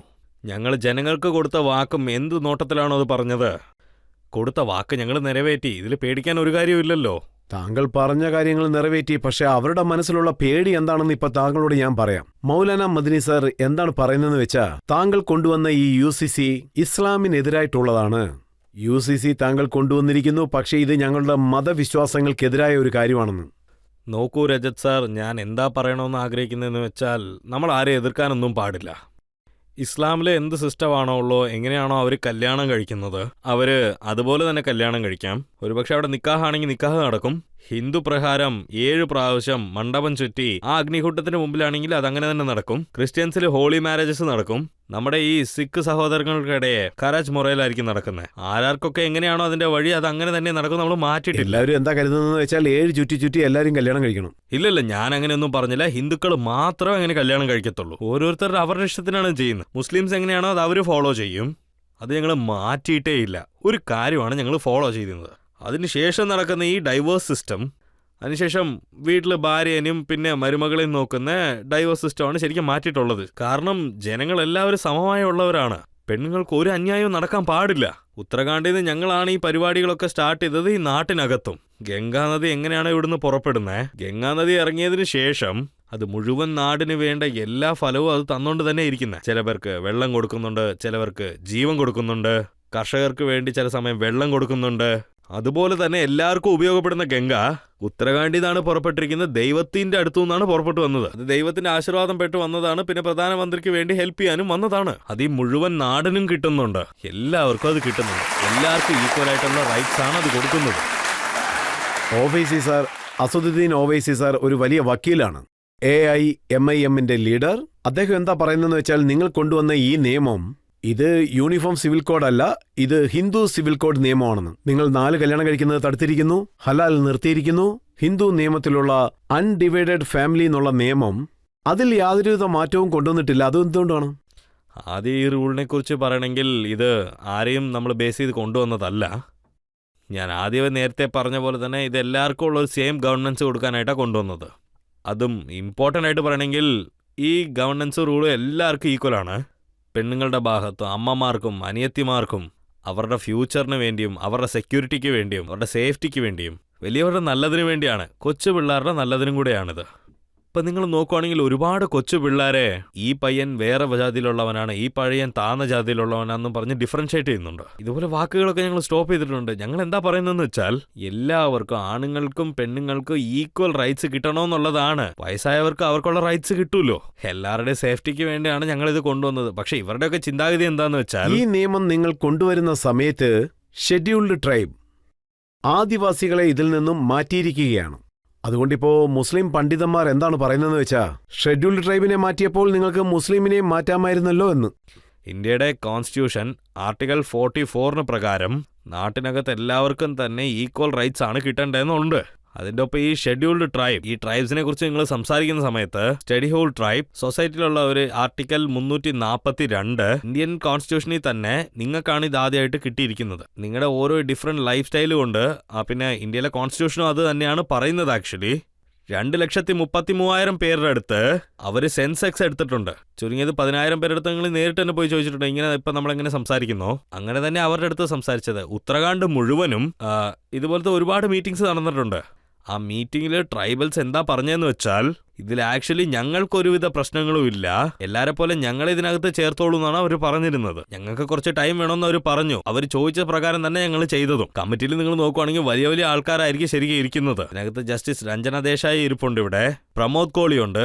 ഇവരൊക്കെ ഇതൊക്കെ ഒരുപാട് കഷ്ടപ്പെട്ടതിന് ശേഷമായിരിക്കും ഈ ഡ്രാഫ്റ്റിൽ ഒരു വിധത്തിലും ഒരു ഡിഫറൻസിയേഷനും ഉണ്ടാവില്ല. എല്ലാവരും ഒരുമിച്ചിരിക്കണമെന്ന് പറഞ്ഞാൽ ഇങ്ങനെ ചെയ്തിരിക്കുന്നത്. പക്ഷെ അവർക്ക് ഈ വ്യത്യാസങ്ങൾ മനസ്സിലാവുന്നുണ്ട്. അവർ വീണ്ടും വീണ്ടും പറയുന്നത് എന്താണെന്ന് വെച്ചാൽ, അവരുടെ ശരീഅത്ത് നിയമത്തിലുള്ള പ്രൊവിഷൻസ് മുസ്ലിംസിന് വളരെ പ്രധാനപ്പെട്ടതാണ്, ബാക്കിയുള്ളതൊക്കെ പിന്നീടാണ്. ഇത് ശരീഅത്തിനെ വയലേറ്റ് ചെയ്യുന്നെന്നും പറയും. നാട്ടിൽ ശരീരത്തൊന്നും നടക്കൂല. എല്ലാ നാടും ഈക്വലായിട്ട് തന്നെ ഇരിക്കണം. കാരണം നാടെല്ലാം വളർന്നു വന്നിട്ടുണ്ട്. ഗവൺമെന്റ് അതിനേറ്റ പോലെ നടക്കത്തുള്ളൂ. ആരൊക്കെയാണോ കോൺസ്റ്റിറ്റ്യൂഷനിൽ വിചാരിക്കുന്നത് അവർക്ക് ആർക്കും ഒരു വിധത്തിലും പ്രശ്നങ്ങൾ ഉണ്ടാവില്ല. ആ റൂൾസ് റെഗുലർ ലൈഫിൽ വന്നതിന് ശേഷം ദാ ഇപ്പോഴൊക്കെ ഹലാല ഇതുപോലത്തെ ശീലങ്ങളും ആ ശീലങ്ങളിൽ നിന്ന് അവർക്കൊരു മോചനം കിട്ടും. അതിൻ്റെ ഒപ്പം ഞാൻ ഹരിദ്വാറിലോട്ട് പോയിരുന്നു. ഈ റൂൾസൊക്കെ ശരിക്കും പുറത്ത് വന്നതിന് ശേഷം ആക്ച്വലി അവിടെ ഒരു മുസ്ലിം സിസ്റ്റർ വന്നിരുന്നു. അവർ എൻ്റെ അടുത്ത് വന്ന് നിങ്ങളൊക്കെ ചേർന്ന് നിങ്ങളൊക്കെ വളരെ നല്ല കാര്യമാണ് ചെയ്തതെന്നാണ് എൻ്റെ അടുത്ത് പറഞ്ഞിരുന്നത്. ഇപ്പം ആ ശീലങ്ങളിൽ നിന്നൊക്കെ ഒരു മോചനം കിട്ടിയിട്ടുണ്ട്. സോ നിങ്ങൾ നോക്കുവാണെങ്കിൽ ഇവിടെ പല വർഷങ്ങളായിട്ട് ഒരുപാട് അന്യായങ്ങൾ നടക്കുന്നുണ്ട്. അവരുടെ മനസ്സിലുണ്ടായിരുന്ന ഓരോ വേദനകളും അവർ വിട്ടുകൊണ്ടിരുന്നു. രക്ഷിക്കാനായിട്ടുള്ള പണി മാത്രമാണ് ഞങ്ങൾ നോക്കിക്കൊണ്ടിരുന്നത്. ഉത്തരാഖണ്ഡിന്റെ എക്സ് CM ഹരീഷ് റാവത്ത് അദ്ദേഹം എന്താ പറഞ്ഞെന്ന് വെച്ചാൽ, എന്തായാലും കൊണ്ടുവന്നു, അപ്പൊ രാജ്യം മുഴുവനും പ്രാവർത്തികമാക്കാമായിരുന്നു, ഉത്തരാഖണ്ഡിൽ മാത്രം കൊണ്ടുവരേണ്ട ആവശ്യം എന്തായിരുന്നു എന്ന്. ആക്ച്വലി എക്സ്പെരിമെന്റിന്റെ ആവശ്യമൊന്നുമില്ല. ഹരീഷ് റാവത്ത് നമ്മുടെ സീനിയർ ലീഡറാണ്. ഉത്തരാഖണ്ഡിലെ തെരഞ്ഞെടുപ്പിൽ ഉത്തരാഖണ്ഡിലെ ജനങ്ങളായിരുന്നു ഞങ്ങൾക്ക് ഈ കാൻഡിഡേറ്റ് ആയിട്ടുള്ള പോസ്റ്റിംഗ് തന്നതും. ഇന്ത്യൻ കോൺസ്റ്റിറ്റ്യൂഷനിൽ ഒരു സിസ്റ്റം എന്തായാലും ഉണ്ട്. അത് പ്രകാരമാണ് ഇവിടെ ഒരുപാട് പണികൾ നടക്കുന്നത്. ഉത്തരാഖണ്ഡിലാണെങ്കിൽ ഒരുപാട് റൂൾസ് വന്നു. ഇവിടെ യമുന, ഗംഗ, ഹിമാലയ എന്ന് പറഞ്ഞ ഒരുപാട് സ്ഥലങ്ങളുണ്ട്, ദൈവത്തിന്റെ സ്ഥലം. ഇത് പിന്നെ ഇവിടുന്ന് ഇങ്ങനെ നാട് നീളെ പോകും. നിങ്ങൾ ഈ റൂൾസ് എപ്പോഴേ ഇവിടെ തുടങ്ങിയതാണ്. ഈ നാട്ടിലുള്ള മറ്റുള്ള ഡിസ്ട്രിക്ട്സും ഇതുപോലെയൊക്കെ തുടങ്ങിയാൽ വളരെ നന്നായിട്ടിരിക്കും. അതുമൂലം ഇവിടെയുള്ള എല്ലാവർക്കും ഈക്വൽ റൈറ്റ്സ് കിട്ടുന്നത് നല്ലതല്ലേ? ഉത്തരാഖണ്ഡിനെ ഭാരതീയ ജനതാ പാർട്ടി, പിന്നെ പ്രധാനമന്ത്രി മോദി, പിന്നെ പുഷ്കർ സിംഗ് ധാമി, ഇവരെല്ലാവരും ചേർന്ന് ഹിന്ദുത്വയുടെ ലാബറട്ടറി ആയിട്ട് യൂസ് ചെയ്യാണ്. ഇതിനൊരു ഹിന്ദുത്വ ലാബറട്ടറി എന്ന് വിളിക്കുന്നു. ലബോറട്ടറി എന്നൊന്നും പറഞ്ഞ് അങ്ങനെയൊന്നുമില്ല. ഉത്തരാഖണ്ഡിലെ ജനങ്ങൾ ഞങ്ങൾക്ക് മാൻഡേറ്റ് തന്നിട്ടുണ്ട്. ഞങ്ങൾ ഇന്ത്യയുടെ കോൺസ്റ്റിറ്റ്യൂഷൻ പ്രകാരമാണ് എല്ലാം ചെയ്തുകൊണ്ടിരിക്കുന്നത്. ദൈവത്തിന്റെ സ്ഥലമായ ഉത്തരാഖണ്ഡിൽ തന്നെ ഇങ്ങനെയൊന്നും ഇല്ലെങ്കിൽ വേറെ എവിടെയാ ഉള്ളതെന്ന് നിങ്ങളൊന്ന് പറയണം. ഇതിൽ കൂടുതൽ താങ്കളെപ്പറ്റി എന്താണ് പറയുന്നതെന്ന് വെച്ചാൽ, ഇപ്പോൾ താങ്കൾ ചെയ്യുന്നത് ആദ്യത്തെ കാര്യമൊന്നുമല്ല. ആദ്യം താങ്കൾ 3793 മദ്രസകൾ ഐഡന്റിഫൈ ചെയ്തു. അതിനുശേഷം അതെല്ലാം തകർത്ത് കളഞ്ഞു. ഞാനിതൊക്കെ ചെയ്തത് ഈ മസാറിന് വേണ്ടി ഒന്നുമല്ല. ശരിക്കും പറയണമെങ്കിൽ ഞാൻ എന്താ പറഞ്ഞു വന്നതെന്ന് വെച്ചാൽ, ഉത്തരാഖണ്ഡിനെ അവർ ആക്രമിച്ചിട്ടുണ്ട്. മതത്തിൻ്റെയൊക്കെ പേര് മുന്നിൽ വെച്ചോണ്ടാണ് അവർ സ്ഥലങ്ങളെയൊക്കെ അപമാനിച്ചിരിക്കുന്നത്. സ്ഥലങ്ങളെയൊക്കെ ആക്രമിച്ചിരിക്കുകയാണ്. ഗവൺമെന്റിന്റെ ഒക്കെ സ്ഥലങ്ങൾ ആക്രമിക്കാനായിട്ടുള്ള പണികളിലുമായിരുന്നു അവര്. ആക്രമിക്കുന്നത് കറക്റ്റാന്ന് ആരെക്കൊണ്ട് ജസ്റ്റിഫൈ ചെയ്യാൻ പറ്റും?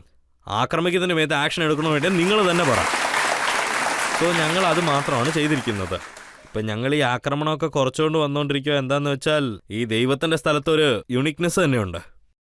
ഞാൻ അല്ലെങ്കിൽ ഉത്തരാഖണ്ഡിലുള്ള ഏത് ജനങ്ങളായാലും ഈ നാട്ടിനകത്ത് അവർ എവിടെ പോയാലും ഒരുപക്ഷെ അവർ ഞാൻ ഉത്തരാഖണ്ഡിൽ നിന്നാണ് വന്നിരിക്കുന്നതെന്ന് പറഞ്ഞാൽ അവരെയൊക്കെ കാണാനായിട്ട് അവരുടെ ഒരു നോട്ടം തന്നെ അങ്ങ് മാറിപ്പോവാണ്. മനസ്സിനകത്തൊരു പേടി വരും, ഒരു നല്ല ചിന്താഗതി വരും. ദൈവത്തിൻ്റെ അടുത്തുനിന്ന് വന്ന ഒരാളായിട്ടേ കാണത്തുള്ളൂ. ദൈവത്തിൻ്റെ അടുത്തുനിന്ന് വന്നേക്കുവാ. ദൈവത്തിൻ്റെ സ്ഥലം എന്ന് പറയുമ്പോൾ സത്യമുള്ളതല്ലേ. ഞാനൊരു ടാർഗറ്റിൽ വളരെ ഫിക്സഡ് ആയിട്ടായിരിക്കുന്നത്. ഈ ദൈവത്തിന്റെ സ്ഥാനത്ത് എന്ത് പറ്റിയാലും ശരി, അത് ഒരിക്കലും നശിപ്പിക്കാൻ ഞാൻ വിടത്തില്ല. അതിന് ഞാൻ ഒരു പാവത്താനെ പോലെ ഇരുന്നാലും താങ്കൾ അങ്ങനെയുള്ള ആളല്ലെന്ന് എനിക്ക് നന്നായിട്ട് അറിയാം. കാരണം താങ്കൾ ആക്രമിച്ച് കയറിയെന്ന് പറയുന്നു. പക്ഷെ അങ്ങനെയുള്ള കാര്യങ്ങൾ മദ്രസയിൽ മാത്രമേ താങ്കൾ കണ്ടുള്ളൂ. ഇതിന് താങ്കൾ നൽകിയിരിക്കുന്ന പേരെന്താണെന്ന് വെച്ചാൽ ലാൻഡ് ജിഹാദ്. ഞാനിത് പറഞ്ഞതാ, ഇതുപോലത്തെ പല സ്ഥലങ്ങളുണ്ട്. അവിടുന്നൊക്കെ ഞാനൊരു കാര്യം നിങ്ങൾക്ക് പറയാം, മറ്റേ ഉത്തരാഖണ്ഡ് നോക്കുവാണെങ്കിൽ അവിടെ ഈ സഹോദരന്മാരായിട്ട് എല്ലാവരും അങ്ങനെ അവിടെ നമ്മൾ ട്രീറ്റ് ചെയ്യുള്ളൂ. അവിടെ ഭയങ്കര സ്നേഹമായിരിക്കും എല്ലാവർക്കും തന്നെ. പക്ഷേ ആക്രമിക്കുന്നവരുടെ മേത്തുള്ള ഒരു ആക്ഷൻ എടുക്കുന്നത് നിർത്താൻ പറ്റില്ല. ആ സ്ഥലങ്ങളിലൊക്കെ മസാറൊക്കെ കെട്ടിയിരുന്നു. മസാറുകൾ എല്ലാവരും തന്നെ പൊട്ടിച്ചു. അത് ഗവൺമെന്റിന്റെ സ്ഥലത്താണുള്ളത്, റവന്യൂ സ്ഥലത്താണ് ഉണ്ടായിരിക്കുന്നത്, ഫീച്ചായ് വിഭാഗ സ്ഥലത്തിലാണുള്ളത്, PWD സ്ഥലങ്ങളുണ്ടായിരുന്നു. ഗവൺമെന്റിന്റെ മറ്റുള്ള സ്ഥലങ്ങളിൽ പോയി തോണ്ടി നോക്കുന്ന സമയത്ത് ഒന്നും തന്നെ ശരിക്കും ഇല്ലായിരുന്നു. മസാറൊക്കെ എവിടെയാണ് കെട്ടുന്നത്? ഇതൊക്കെ ആക്രമിക്കുന്നതാണ്. അതുകൊണ്ടാണ് ഇതിന് ലാൻഡ് ഗിഹ എന്ന് ഞാൻ പേര് വെച്ചേ. എല്ലാവരും ഒന്നിച്ചാണെന്ന് താങ്കൾ പറയുന്നു, പക്ഷേ അവിടെ എന്താണ് സംഭവിക്കുന്നതെന്ന് ഞാൻ കണ്ടു. ഒരു മുസ്ലിം പള്ളിയും മദ്രസയും തകർത്തു. അപ്പോൾ പോലീസിനെതിരായിട്ടുള്ള ജനങ്ങളുടെ പ്രക്ഷോഭവും ഞാൻ കണ്ടു. അദ്വാനിയുടെ ഇൻസിഡന്റും ഒരു ക്ലിയർ ആയിട്ടുള്ള ഒരു ആക്രമണ കേസാണ്, തീർച്ചയായിട്ടും സത്യമാണ്. അതിൻ്റെ ഒപ്പം ഈ ലീഗൽ ആക്രമിപ്പൊക്കെ ഞങ്ങൾ നീക്കാനായിട്ട് മാത്രമാണ് അങ്ങോട്ട് പോലീസ് ടീം പോയത്. അവിടെ ലീഗൽ ടീം പോയിരുന്നു. അവരുടെ മേത്ത് എല്ലാവരും കൂടെ ചേർന്ന് ആക്രമണം തുടങ്ങിയിരുന്നു. അവിടെ എന്തൊക്കെ സംഭവിച്ചു എന്നുള്ള കാര്യം എല്ലാവരും തന്നെ കണ്ടതാണ്. പക്ഷെ ഇനി ഇതുപോലത്തെ സംഭവങ്ങൾ ഒരിക്കലും ഉത്തരാഖണ്ഡിൽ നടക്കാൻ വിടത്തില്ല. ഞാൻ ഓൾറെഡി പറഞ്ഞിട്ടുണ്ട്, ഉത്തരാഖണ്ഡിന്റെ നല്ല എൻവയോൺമെന്റ് ആരൊക്കെയാണോ നശിപ്പിക്കുന്നത് അവർക്കെതിരെ ഞാനൊരു വലിയ ആക്ഷൻ എടുക്കും. ഇപ്പൊ ആക്ഷൻ എടുത്തോണ്ടായിരിക്കുന്നത് പോലീസുകാരെ നോൺ സ്റ്റോപ്പായിട്ട് പണി എടുത്തോണ്ടായിരിക്കുന്നതും. ആരൊക്കെയാണ് സസ്പെക്റ്റും ആരൊക്കെയാണ് അക്യൂസ്ഡും അവരൊക്കെ ജയിലിനകത്ത് പോവുകയും ചെയ്യും, അവരൊക്കെ അക്യൂസ്ഡും ആണ്. ധാമി സാർ, അവിടെയുള്ളവർ സംസാരിച്ചത് ഞാൻ കേട്ടു. അവരെന്താണ് പറയുന്നതെന്ന് വെച്ചാൽ ഈ കൺസ്ട്രക്ഷൻ നടക്കുന്ന സമയത്ത് അഡ്മിനിസ്ട്രേഷന് നന്നായിട്ട് അറിയാം. ഗവൺമെന്റ് അഡ്മിനിസ്ട്രേഷനാണ് അവിടെ കറണ്ട് നൽകിയത്, വാട്ടർ സപ്ലൈ നൽകി. ആർക്കും ഒരു ഒബ്ജക്ഷനും ഇല്ലായിരുന്നു. ഇപ്പൊ ഇലക്ഷൻ വരാൻ പോകുന്നതുകൊണ്ട് ഇതൊരു ഭൂതാകാരമാക്കി മാറ്റുകയാണെന്ന്. ആദ്യം ആരാ എന്താ ചെയ്യുന്നതെന്നൊന്നും പറയാൻ ഞാൻ ആഗ്രഹിക്കുന്നില്ല. ഞാൻ എന്താ പറയുന്നതെന്ന് വെച്ചാൽ ആരെങ്കിലും ആദ്യം ഒരു തെറ്റ് ചെയ്താൽ അത് ശരിയാക്കിയാലേ പറ്റുള്ളൂ. ഒരുപക്ഷെ ഇതിനു മുമ്പ് തെറ്റ് സംഭവിച്ചിട്ടുണ്ടെങ്കിൽ തീർച്ചയായിട്ടും അത് മാറ്റേണ്ട പണിയാണ് ഇതൊക്കെ. അതല്ലാണ്ട് കോർട്ടിലൊക്കെ, ഹൈക്കോർട്ടില്, സുപ്രീം കോർട്ടില്, എല്ലാ സ്ഥലത്തും നടന്നുകൊണ്ടാണ് ഇരിക്കുന്നത്. സുപ്രീം കോർട്ട് എന്ത് ഓർഡർ തരുന്നോ അതിന്റെ പ്രകാരമാണ് ഇതെല്ലാം നടക്കുന്നത്. ഇന്ത്യയുടെ കോൺസ്റ്റിറ്റ്യൂഷൻ പ്രകാരം, ഇന്ത്യയുടെ സിസ്റ്റം പ്രകാരം ഇതൊക്കെ എങ്ങനെ നടക്കണോ അതുപോലെയാണ് നടക്കുന്നത്. റൂൾസ് ബ്രേക്ക് ചെയ്യുന്ന പരിപാടി ഒരിക്കലും ചെയ്യത്തില്ല. അവരൊരിക്കലും റെസ്പെക്ട് ചെയ്തിട്ടില്ല. നിയമത്തെക്കുറിച്ച് വളരെ നന്നായിട്ട് അറിയാം. അദ്ദേഹം എന്താ പറയുന്നതെന്ന് വെച്ചാൽ ഏത് കാര്യമാണോ ഞങ്ങളുടെ അടുത്തുനിന്ന് പിടിച്ചുപറിക്കാൻ നോക്കുന്നത്, ഞങ്ങളുടേതാണ് ഞങ്ങളുടെ പള്ളികൾ. എന്ത് തന്നെ സംഭവിച്ചാലും ഇത് നഷ്ടപ്പെടുത്താൻ ഞങ്ങൾ അനുവദിക്കില്ലെന്ന് പറയുന്നു. മസൂദി ആയിക്കോട്ടെ, അമ്പലങ്ങളായിക്കോട്ടെ, ഗുരുദ്വാർ ആയിക്കോട്ടെ, നമ്മളെല്ലാവർക്കും ഇത് വളരെ അത്യാവശ്യപ്പെട്ട ഒരു സ്ഥലമാണ്. പക്ഷെ ഇതൊക്കെ കെട്ടാനായിട്ട് ഒരു സ്ഥലം ഉണ്ടാവണമല്ലോ. ഏത് സ്ഥലത്താ കെട്ടണമെന്നുള്ളൊരു തീരുമാനം വരുന്നോ അതുപോലെ തന്നെ കെട്ടിയേ പറ്റുള്ളൂ. ആക്രമിക്കുന്ന രീതി കെട്ടരുത്. അത് കറക്റ്റാണെന്നും ആരും ഒരിക്കലും പറയില്ല. തെറ്റായ സ്ഥലങ്ങളിൽ കെട്ടിയിരുന്നാൽ അപ്പോൾ അത് ആക്രമിക്കുന്നതിന്റെ കീഴേ വരത്തുള്ളൂ. അത് ആക്രമിക്കുന്നതിന് തുല്യവുമാണ്. ഗവൺമെന്റ് വെറുതെ വിടത്തില്ല, അത് സത്യമാണ്. താങ്കൾക്കറിയാമോ, താങ്കളോട് ആരെങ്കിലും പറഞ്ഞിട്ടുണ്ടോ, അതായത് താങ്കൾ മുഖ്യമന്ത്രി ആയതിനു ശേഷം ഉത്തരാഖണ്ഡിന്റെ ഡെമോക്രസി മാറിക്കൊണ്ടിരിക്കുകയാണ്. അവിടെ വലിയ രീതിയിലാണ് മുസ്ലിം പോപ്പുലേഷൻ കുറഞ്ഞുകൊണ്ടേയിരിക്കുന്നത്. അവിടെയുള്ള മുസ്ലിംസിനെ എല്ലാം പറഞ്ഞു വിടാൻ വേണ്ടിയാണ് താങ്കൾ ഈ കാര്യങ്ങളെല്ലാം ചെയ്യുന്നത്, അല്ലേ? അവിടെയുള്ള ഡെമോഗ്രഫിയും ചേഞ്ച് ആയിട്ടുണ്ട്. ഉത്തരാഖണ്ഡിന്റെ കൾച്ചർ നശിക്കാണ്ടിരിക്കാനായിട്ടുള്ള എല്ലാ പണികളും പൊക്കോണ്ടിരിക്കുവാണ്. ഞാനൊരു തീരുമാനത്തിൽ ഉറച്ചു നിൽക്കുകയാണ്. ഈ ദൈവസ്ഥലമായ ഈ സ്ഥലത്തിന്റെ ഒറിജിനാലിറ്റി ഒരിക്കലും കളയത്തില്ല. ഡെമോഗ്രഫി ഒരിക്കലും മാറാനായിട്ട് സമ്മതിക്കത്തുമില്ല. ഉത്തരാഖണ്ഡിലെ ജനങ്ങളും ജനങ്ങളുടെ അവിടെയുള്ള ഓരോ റൈറ്റ്സും എന്തൊക്കെ സംഭവിച്ചാലും എവിടെ ആയാലും അത് ബാധിക്കാൻ വിടില്ല. അതിനുവേണ്ടിയാണ് ഞങ്ങൾ പണിയെടുത്തോണ്ടിരിക്കുന്നത്. സൽമാൻ ഖുർഷിദ് കോർട്ടിലേക്ക് പോയിട്ട് ഈ ഡെമോളിഷൻ തടുത്തു നിർത്തണമെന്ന് പറഞ്ഞ് സ്റ്റേ ഓർഡർ വാങ്ങിച്ചതായിട്ടാണ് അറിഞ്ഞത്. അത് കോർട്ടിൽ ഇപ്പോഴും കേസ് നടന്നുകൊണ്ടിരിക്കുന്നത്. ഇപ്പോഴും ഒരു തീരുമാനവും അതിൽ വന്നിട്ടില്ലെന്നാണ് തോന്നുന്നത്. അത് മാത്രമല്ലാണ്ട് കോർട്ട് ഞങ്ങൾക്ക് എന്ത് ഓർഡറാണോ തരുന്നത് അതിൻ്റെ പ്രകാരമേ ഞങ്ങളെല്ലാം ചെയ്യുള്ളൂ. കോർട്ടിന്റെ ഓർഡർ പ്രകാരമാണല്ലോ നമുക്കെല്ലാം ചെയ്യാൻ കഴിയുന്നത്. ഞങ്ങൾ ഒരിക്കലും സിസ്റ്റം ബ്രേക്ക് ചെയ്യത്തുമില്ല, അല്ലാണ്ട് റൂൾ വയലേഷൻ ഒന്നും ചെയ്യത്തുമില്ല. റൂൾസ് എന്താണോ അത് പ്രകാരം നടക്കും. നമ്മൾ റൂൾസ് എന്താണോ അതുപോലെയാണ് വർക്ക് ചെയ്യുന്നതും. ഇതിനു മുമ്പും ഉത്തരാഖണ്ഡിൽ നിങ്ങളുടെ പാർട്ടിയുടെ ഗവൺമെന്റ് ഉണ്ടായിരുന്നു. ഇപ്പോൾ നിങ്ങൾ ഇല്ലീഗൽ എൻക്രോച്ച്മെന്റിനെ പറ്റി പറയുന്നു. പക്ഷെ ജനങ്ങൾ പറയുന്നത് എന്താണെന്ന് വെച്ചാൽ മുമ്പൊരിക്കലും ഇതുപോലെ നിങ്ങൾ എടുക്കുന്നത് പോലുള്ള സിവിയർ ആക്ഷൻ എടുത്തിട്ടേ ഇല്ലെന്ന് പറയുന്നു. ജനങ്ങൾ ഇനി എന്താ പറയുന്നതെന്ന് വെച്ചാൽ അവിടെയുള്ള സോഷ്യൽ ഫാബ്രിക് നശിപ്പിക്കാൻ വേണ്ടിയാണെന്ന്. അതിനെപ്പറ്റി എന്തെങ്കിലും പറയാനുണ്ടോ? ഒരുപക്ഷെ ഇതിനു മുമ്പ് ആരെങ്കിലും തെറ്റ് ചെയ്തിട്ടുണ്ടെങ്കിൽ, നമ്മളൊക്കെ പുതിയ ആൾക്കാരല്ലേ, അപ്പൊ എല്ലാരും കൂടെ ഒരുമിച്ച് ഇത് നന്നാക്കണോ വേണ്ടയോ? ഞാൻ തോക്കി റസയുടെ സംസാരം കേട്ടിരുന്നു. ബൊലോണ പറഞ്ഞതും കേട്ടു. അവരെന്താ പറയുന്നതെന്ന് വെച്ചാ, ഞങ്ങളുടെ ചെറുപ്പക്കാരെല്ലാം വളരെ ക്ഷമയോടാണ് ഇരിക്കുന്നത്. ഒരുപക്ഷെ താങ്കൾ ഇങ്ങനെ തുടർന്നുകൊണ്ടേ ഇരിക്കുകയാണെങ്കിൽ അവരെ ആരെങ്കിലും പ്രകോപിപ്പിക്കും, പിന്നെ അവരെന്ത് ചെയ്യുന്നൊന്നും പറയാൻ പറ്റില്ലെന്ന്. മതം വെച്ച് പ്രശ്നം ഉണ്ടാക്കുന്ന ഓപ്പോസിറ്റുള്ള എല്ലാവരും തന്നെ വയലൻസ് അധികരിപ്പിക്കുന്ന ഇതുപോലത്തെ ആൾക്കാരെയൊക്കെ ഈ യങ്സ്റ്റേഴ്സിനെയൊക്കെ തെറ്റായ രീതിയിൽ മാറ്റിവിടുന്നവരാണ്. ഞാൻ അവരുടെ അടുത്തൊക്കെ ഒരു കാര്യം തെളിച്ച് പറയാൻ ആഗ്രഹിക്കുന്നു. ഞാൻ എപ്പോഴും ആർക്കും വാർണിംഗ് ഒന്നും തരത്തില്ല. ഞാൻ എപ്പോഴും എല്ലാവർക്കും എതിർത്തിട്ട് ഒരു വകയിൽ ഒരു തെറ്റും ഞാൻ ചെയ്യത്തുമില്ല. പക്ഷേ ഉത്തരാഖണ്ഡിനകത്ത് ആ ദൈവത്തിൻ്റെ സ്ഥലത്ത് ഞാൻ എല്ലാവരും അവിടെ എന്ത് വിധിമുറകളാണോ അല്ലെങ്കിൽ റൂൾസ് ആണോ അതുപോലെ നടക്കാൻ പറ്റുള്ളൂ. ഇല്ലെങ്കിൽ ആരൊക്കെയാണോ ഈ സിസ്റ്റം നശിപ്പിക്കണമെന്ന് വിചാരിക്കുന്നത് അവർക്കെതിരെ ഈ റൂൾസ് കറക്റ്റായിട്ട് ഫോളോ ചെയ്യും. ഹൽദ്വാനിയില് വയലൻസ് ഇൻസിഡന്റ് നടന്നിട്ടുണ്ട്. ഇതുപോലുള്ള ഇൻസിഡൻസ് തടയാൻ വേണ്ടിയിട്ട് എന്ത് സ്റ്റെപ്പാണ് എടുത്തിട്ടുള്ളത്? വയലൻ്റായ ഇൻസിഡൻറ്റ് തടയാനായിട്ട് ആരൊക്കെ ഇത് ചെയ്തിട്ടുണ്ടോ? ആരാര് ആവശ്യമില്ലാണ്ട് ഒരു കാരണവും ഇല്ലാണ്ട് പോലീസിൻ്റെ മേത്ത്, അഡ്മിനിസ്ട്രേഷൻ്റെ മേത്ത് പെണ്ണുങ്ങളും ഉണ്ടായിരുന്നു, പിന്നെ അവരുടെ റിപ്പോർട്ടേഴ്സും ഉണ്ടായിരുന്നു. അവരുടെ മേത്തും ഇവർ ആക്രമണം നടത്തിയിട്ടുണ്ട്. അവർക്കെതിരെ ആക്ഷൻ എടുത്തുകൊണ്ടാണ് ഇരിക്കുന്നത്. അവരുടെ ഫുട് പ്രിൻറ്റ്സ് എടുത്തുകൊണ്ടിരിക്കുകയാണ്, അവരുടെ വീഡിയോ ഫുട്ടേജസ് എടുത്തുകൊണ്ടിരിക്കുകയാണ്. ക്യാമറ മൂലം ഓരോരുത്തരെ ഐഡൻറ്റിഫൈ ചെയ്യുന്നുണ്ട്. ഫ്യൂച്ചറിൽ ഇതുപോലത്തെ കാര്യങ്ങളൊന്നും നടക്കാനേ പാടില്ലെന്നുള്ള രീതിക്ക് എന്തൊക്കെ ആക്ഷൻ എടുക്കണോ അതെല്ലാം ഞങ്ങൾ ചെയ്തുകൊണ്ടാണ് ഇരിക്കുന്നത്. ഉത്തരാഖണ്ഡിൽ നമ്മുടെ മുസ്ലിം സഹോദരന്മാരും സഹോദരിമാരും ഉണ്ട്. അവരവിടെ ഇങ്ങനെ പേടിച്ച് തന്നെ ജീവിക്കണോ? അങ്ങനെയൊന്നുമില്ല സാർ. ഞാനെന്താ പറഞ്ഞതെന്ന് വെച്ചാൽ ഉത്തരാഖണ്ഡിൽ എല്ലാവരും സഹോദരന്മാരാണ്. ഞാനിപ്പോൾ റീസെൻ്റ്ലി ഹരിദ്വാറിലായിരുന്നു. അവിടെയുള്ള മുസ്ലിം അനിയത്തിമാർ വലിയ രീതിയിൽ, അതായത് ഈ 50, 100, 300 എന്നൊന്നും ഞാൻ പറഞ്ഞില്ല, അതായത് ആയിരക്കണക്കിലുള്ള ജനങ്ങൾ അവിടെ വന്നിരുന്നു. ഇതൊന്നു തന്നെ മതി.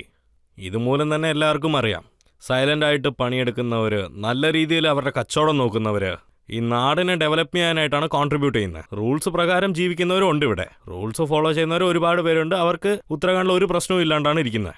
ഈ ആപ്കി അദാലത്തിൽ ഞാൻ അതിനു വേണ്ടി വാക്ക് തന്നെ തരുന്നു നിങ്ങൾക്ക്. ഇപ്പോൾ നമുക്കൊരു ചെറിയ ബ്രേക്ക് എടുക്കാം. ബ്രേക്കിന് ശേഷം ആപ്കി അദാലത്തിൽ ഉത്തരാഖണ്ഡ് ചീഫ് മിനിസ്റ്റർ പുഷ്കർ സിംഗ് ധാമിനോടുള്ള ചോദ്യങ്ങൾ തുടരുന്നതായിരിക്കും. താങ്കൾ അതും നിയമമായിട്ട് മാറ്റിയിരിക്കുകയാണ്. ഒരുപക്ഷെ പറ്റിക്കപ്പെടുകയാണെങ്കിൽ, മനസ്സ് തകർന്നു പോയാൽ അതിനും രജിസ്റ്റർ ചെയ്യണമെന്നാണ് പറയുന്നത്. അല്ലല്ല, രജിസ്ട്രേഷൻ അല്ല അത്. ഇപ്പം അവർ ഒരുമിച്ചല്ല എന്നുള്ള ഒരു കാര്യം ഇൻഫോം ചെയ്യണം, അത്രേ ഉള്ളൂ. Welcome back. ആപ്കി അദാലത്തിൽ നമ്മൾ പുഷ്കർ സിംഗ് ധാമിയുടെ മേലുള്ള ചില കുറ്റാരോപണങ്ങൾ കണ്ടുകൊണ്ടിരിക്കുകയാണ്. ആപ്കി അദാലത്തിലെ അടുത്ത കുറ്റാരോപണം. ആപ്കി അദാലത്തിൽ ഉത്തരാഖണ്ഡ് ചീഫ് മിനിസ്റ്റർ പുഷ്കർ സിംഗ് ധാമിയുടെ മേലുള്ള അടുത്ത കുറ്റാരോപണം ഇദ്ദേഹത്തിന്റെ ചിന്തകൾ വളരെ ഔട്ട്ഡേറ്റഡ് ആണ് എന്നുള്ളതാണ്. ഈ കുറ്റം ആരോപിച്ചിരിക്കുന്നത് ശശി തരൂറാണ്. അദ്ദേഹം എന്താ പറഞ്ഞതെന്ന് വെച്ചാൽ, ഞാൻ വളരെ കാലമായി പറഞ്ഞുകൊണ്ടിരിക്കുകയാണ്, ഈ BJPയുടെ ആൾക്കാർ ഞങ്ങളുടെ ബെഡ്റൂമിൽ എത്തി നോക്കാൻ താല്പര്യപ്പെടുന്ന വ്യക്തികളാണ്. അതോടൊപ്പം അദ്ദേഹം എന്താ പറയുന്നതെന്ന് വെച്ചാൽ, ഇവര് കൊണ്ടുവന്ന ഈ യൂണിഫോം സിവിൽ കോഡ്, ഇതിൽ ലിവിംഗ് ടൂതറിനെ പറ്റിയുള്ള ചില കാര്യങ്ങൾ പറയുന്നുണ്ട്. ഇത് മുഖേന താങ്കളുടെ ആഗ്രഹങ്ങൾ നിറവേറ്റുകയാണെന്ന്. ഇതുമൂലം ഞങ്ങൾ ചെയ്ത എല്ലാം തന്നെ അതെല്ലാവർക്കും ഈ ശശി തരൂറിന് ഇഷ്ടമുള്ളതെന്നാന്ന് പറഞ്ഞിട്ട് ആരും ചെയ്തിട്ടില്ല. ഇത് ഞങ്ങൾ നാട്ടിലെ ഓരോ മകനും ഓരോ മകൾക്കും ഇവരൊക്കെ ഉണ്ടല്ലോ, അവരുടെയൊക്കെ സേഫ്റ്റിക്ക് വേണ്ടിയും അവർ അച്ഛനമ്മമാർക്ക് ഈ പിള്ളേർ എവിടെയാണ് എന്താണ് ചെയ്യുന്നതെന്നുള്ളത് അറിഞ്ഞേ പറ്റൂ. ഫ്യൂച്ചറിൽ ലിവിങ് റിലേഷൻഷിപ്പിൽ ഇരുന്നതിന് ശേഷം കുറച്ച് ദിവസത്തിന് ശേഷം എന്തെങ്കിലും നടക്കും. നിങ്ങൾ നോക്കുവാണെങ്കിൽ കുറച്ച് ദിവസം മുമ്പ് ഒരു കാര്യം നടന്നിരുന്നു. എന്താണെന്ന് വെച്ചാൽ, സൂട്ട് കേസിൽ പീസാക്കി വെട്ടി എന്തൊക്കെയോ സംഭവം ഒരു പെണ്ണിനെ കൊലപാതകം ചെയ്തിരുന്നു. ചില സമയത്ത് ഓരോ ആൾ മാറ്റി മാറ്റി കുറ്റം പറയും. ചില സ്ഥലങ്ങളിൽ അവർ ഒരുമിച്ചിരിക്കുമ്പോൾ തന്നെ കുഞ്ഞും ജനിച്ചേക്കുവാണ്.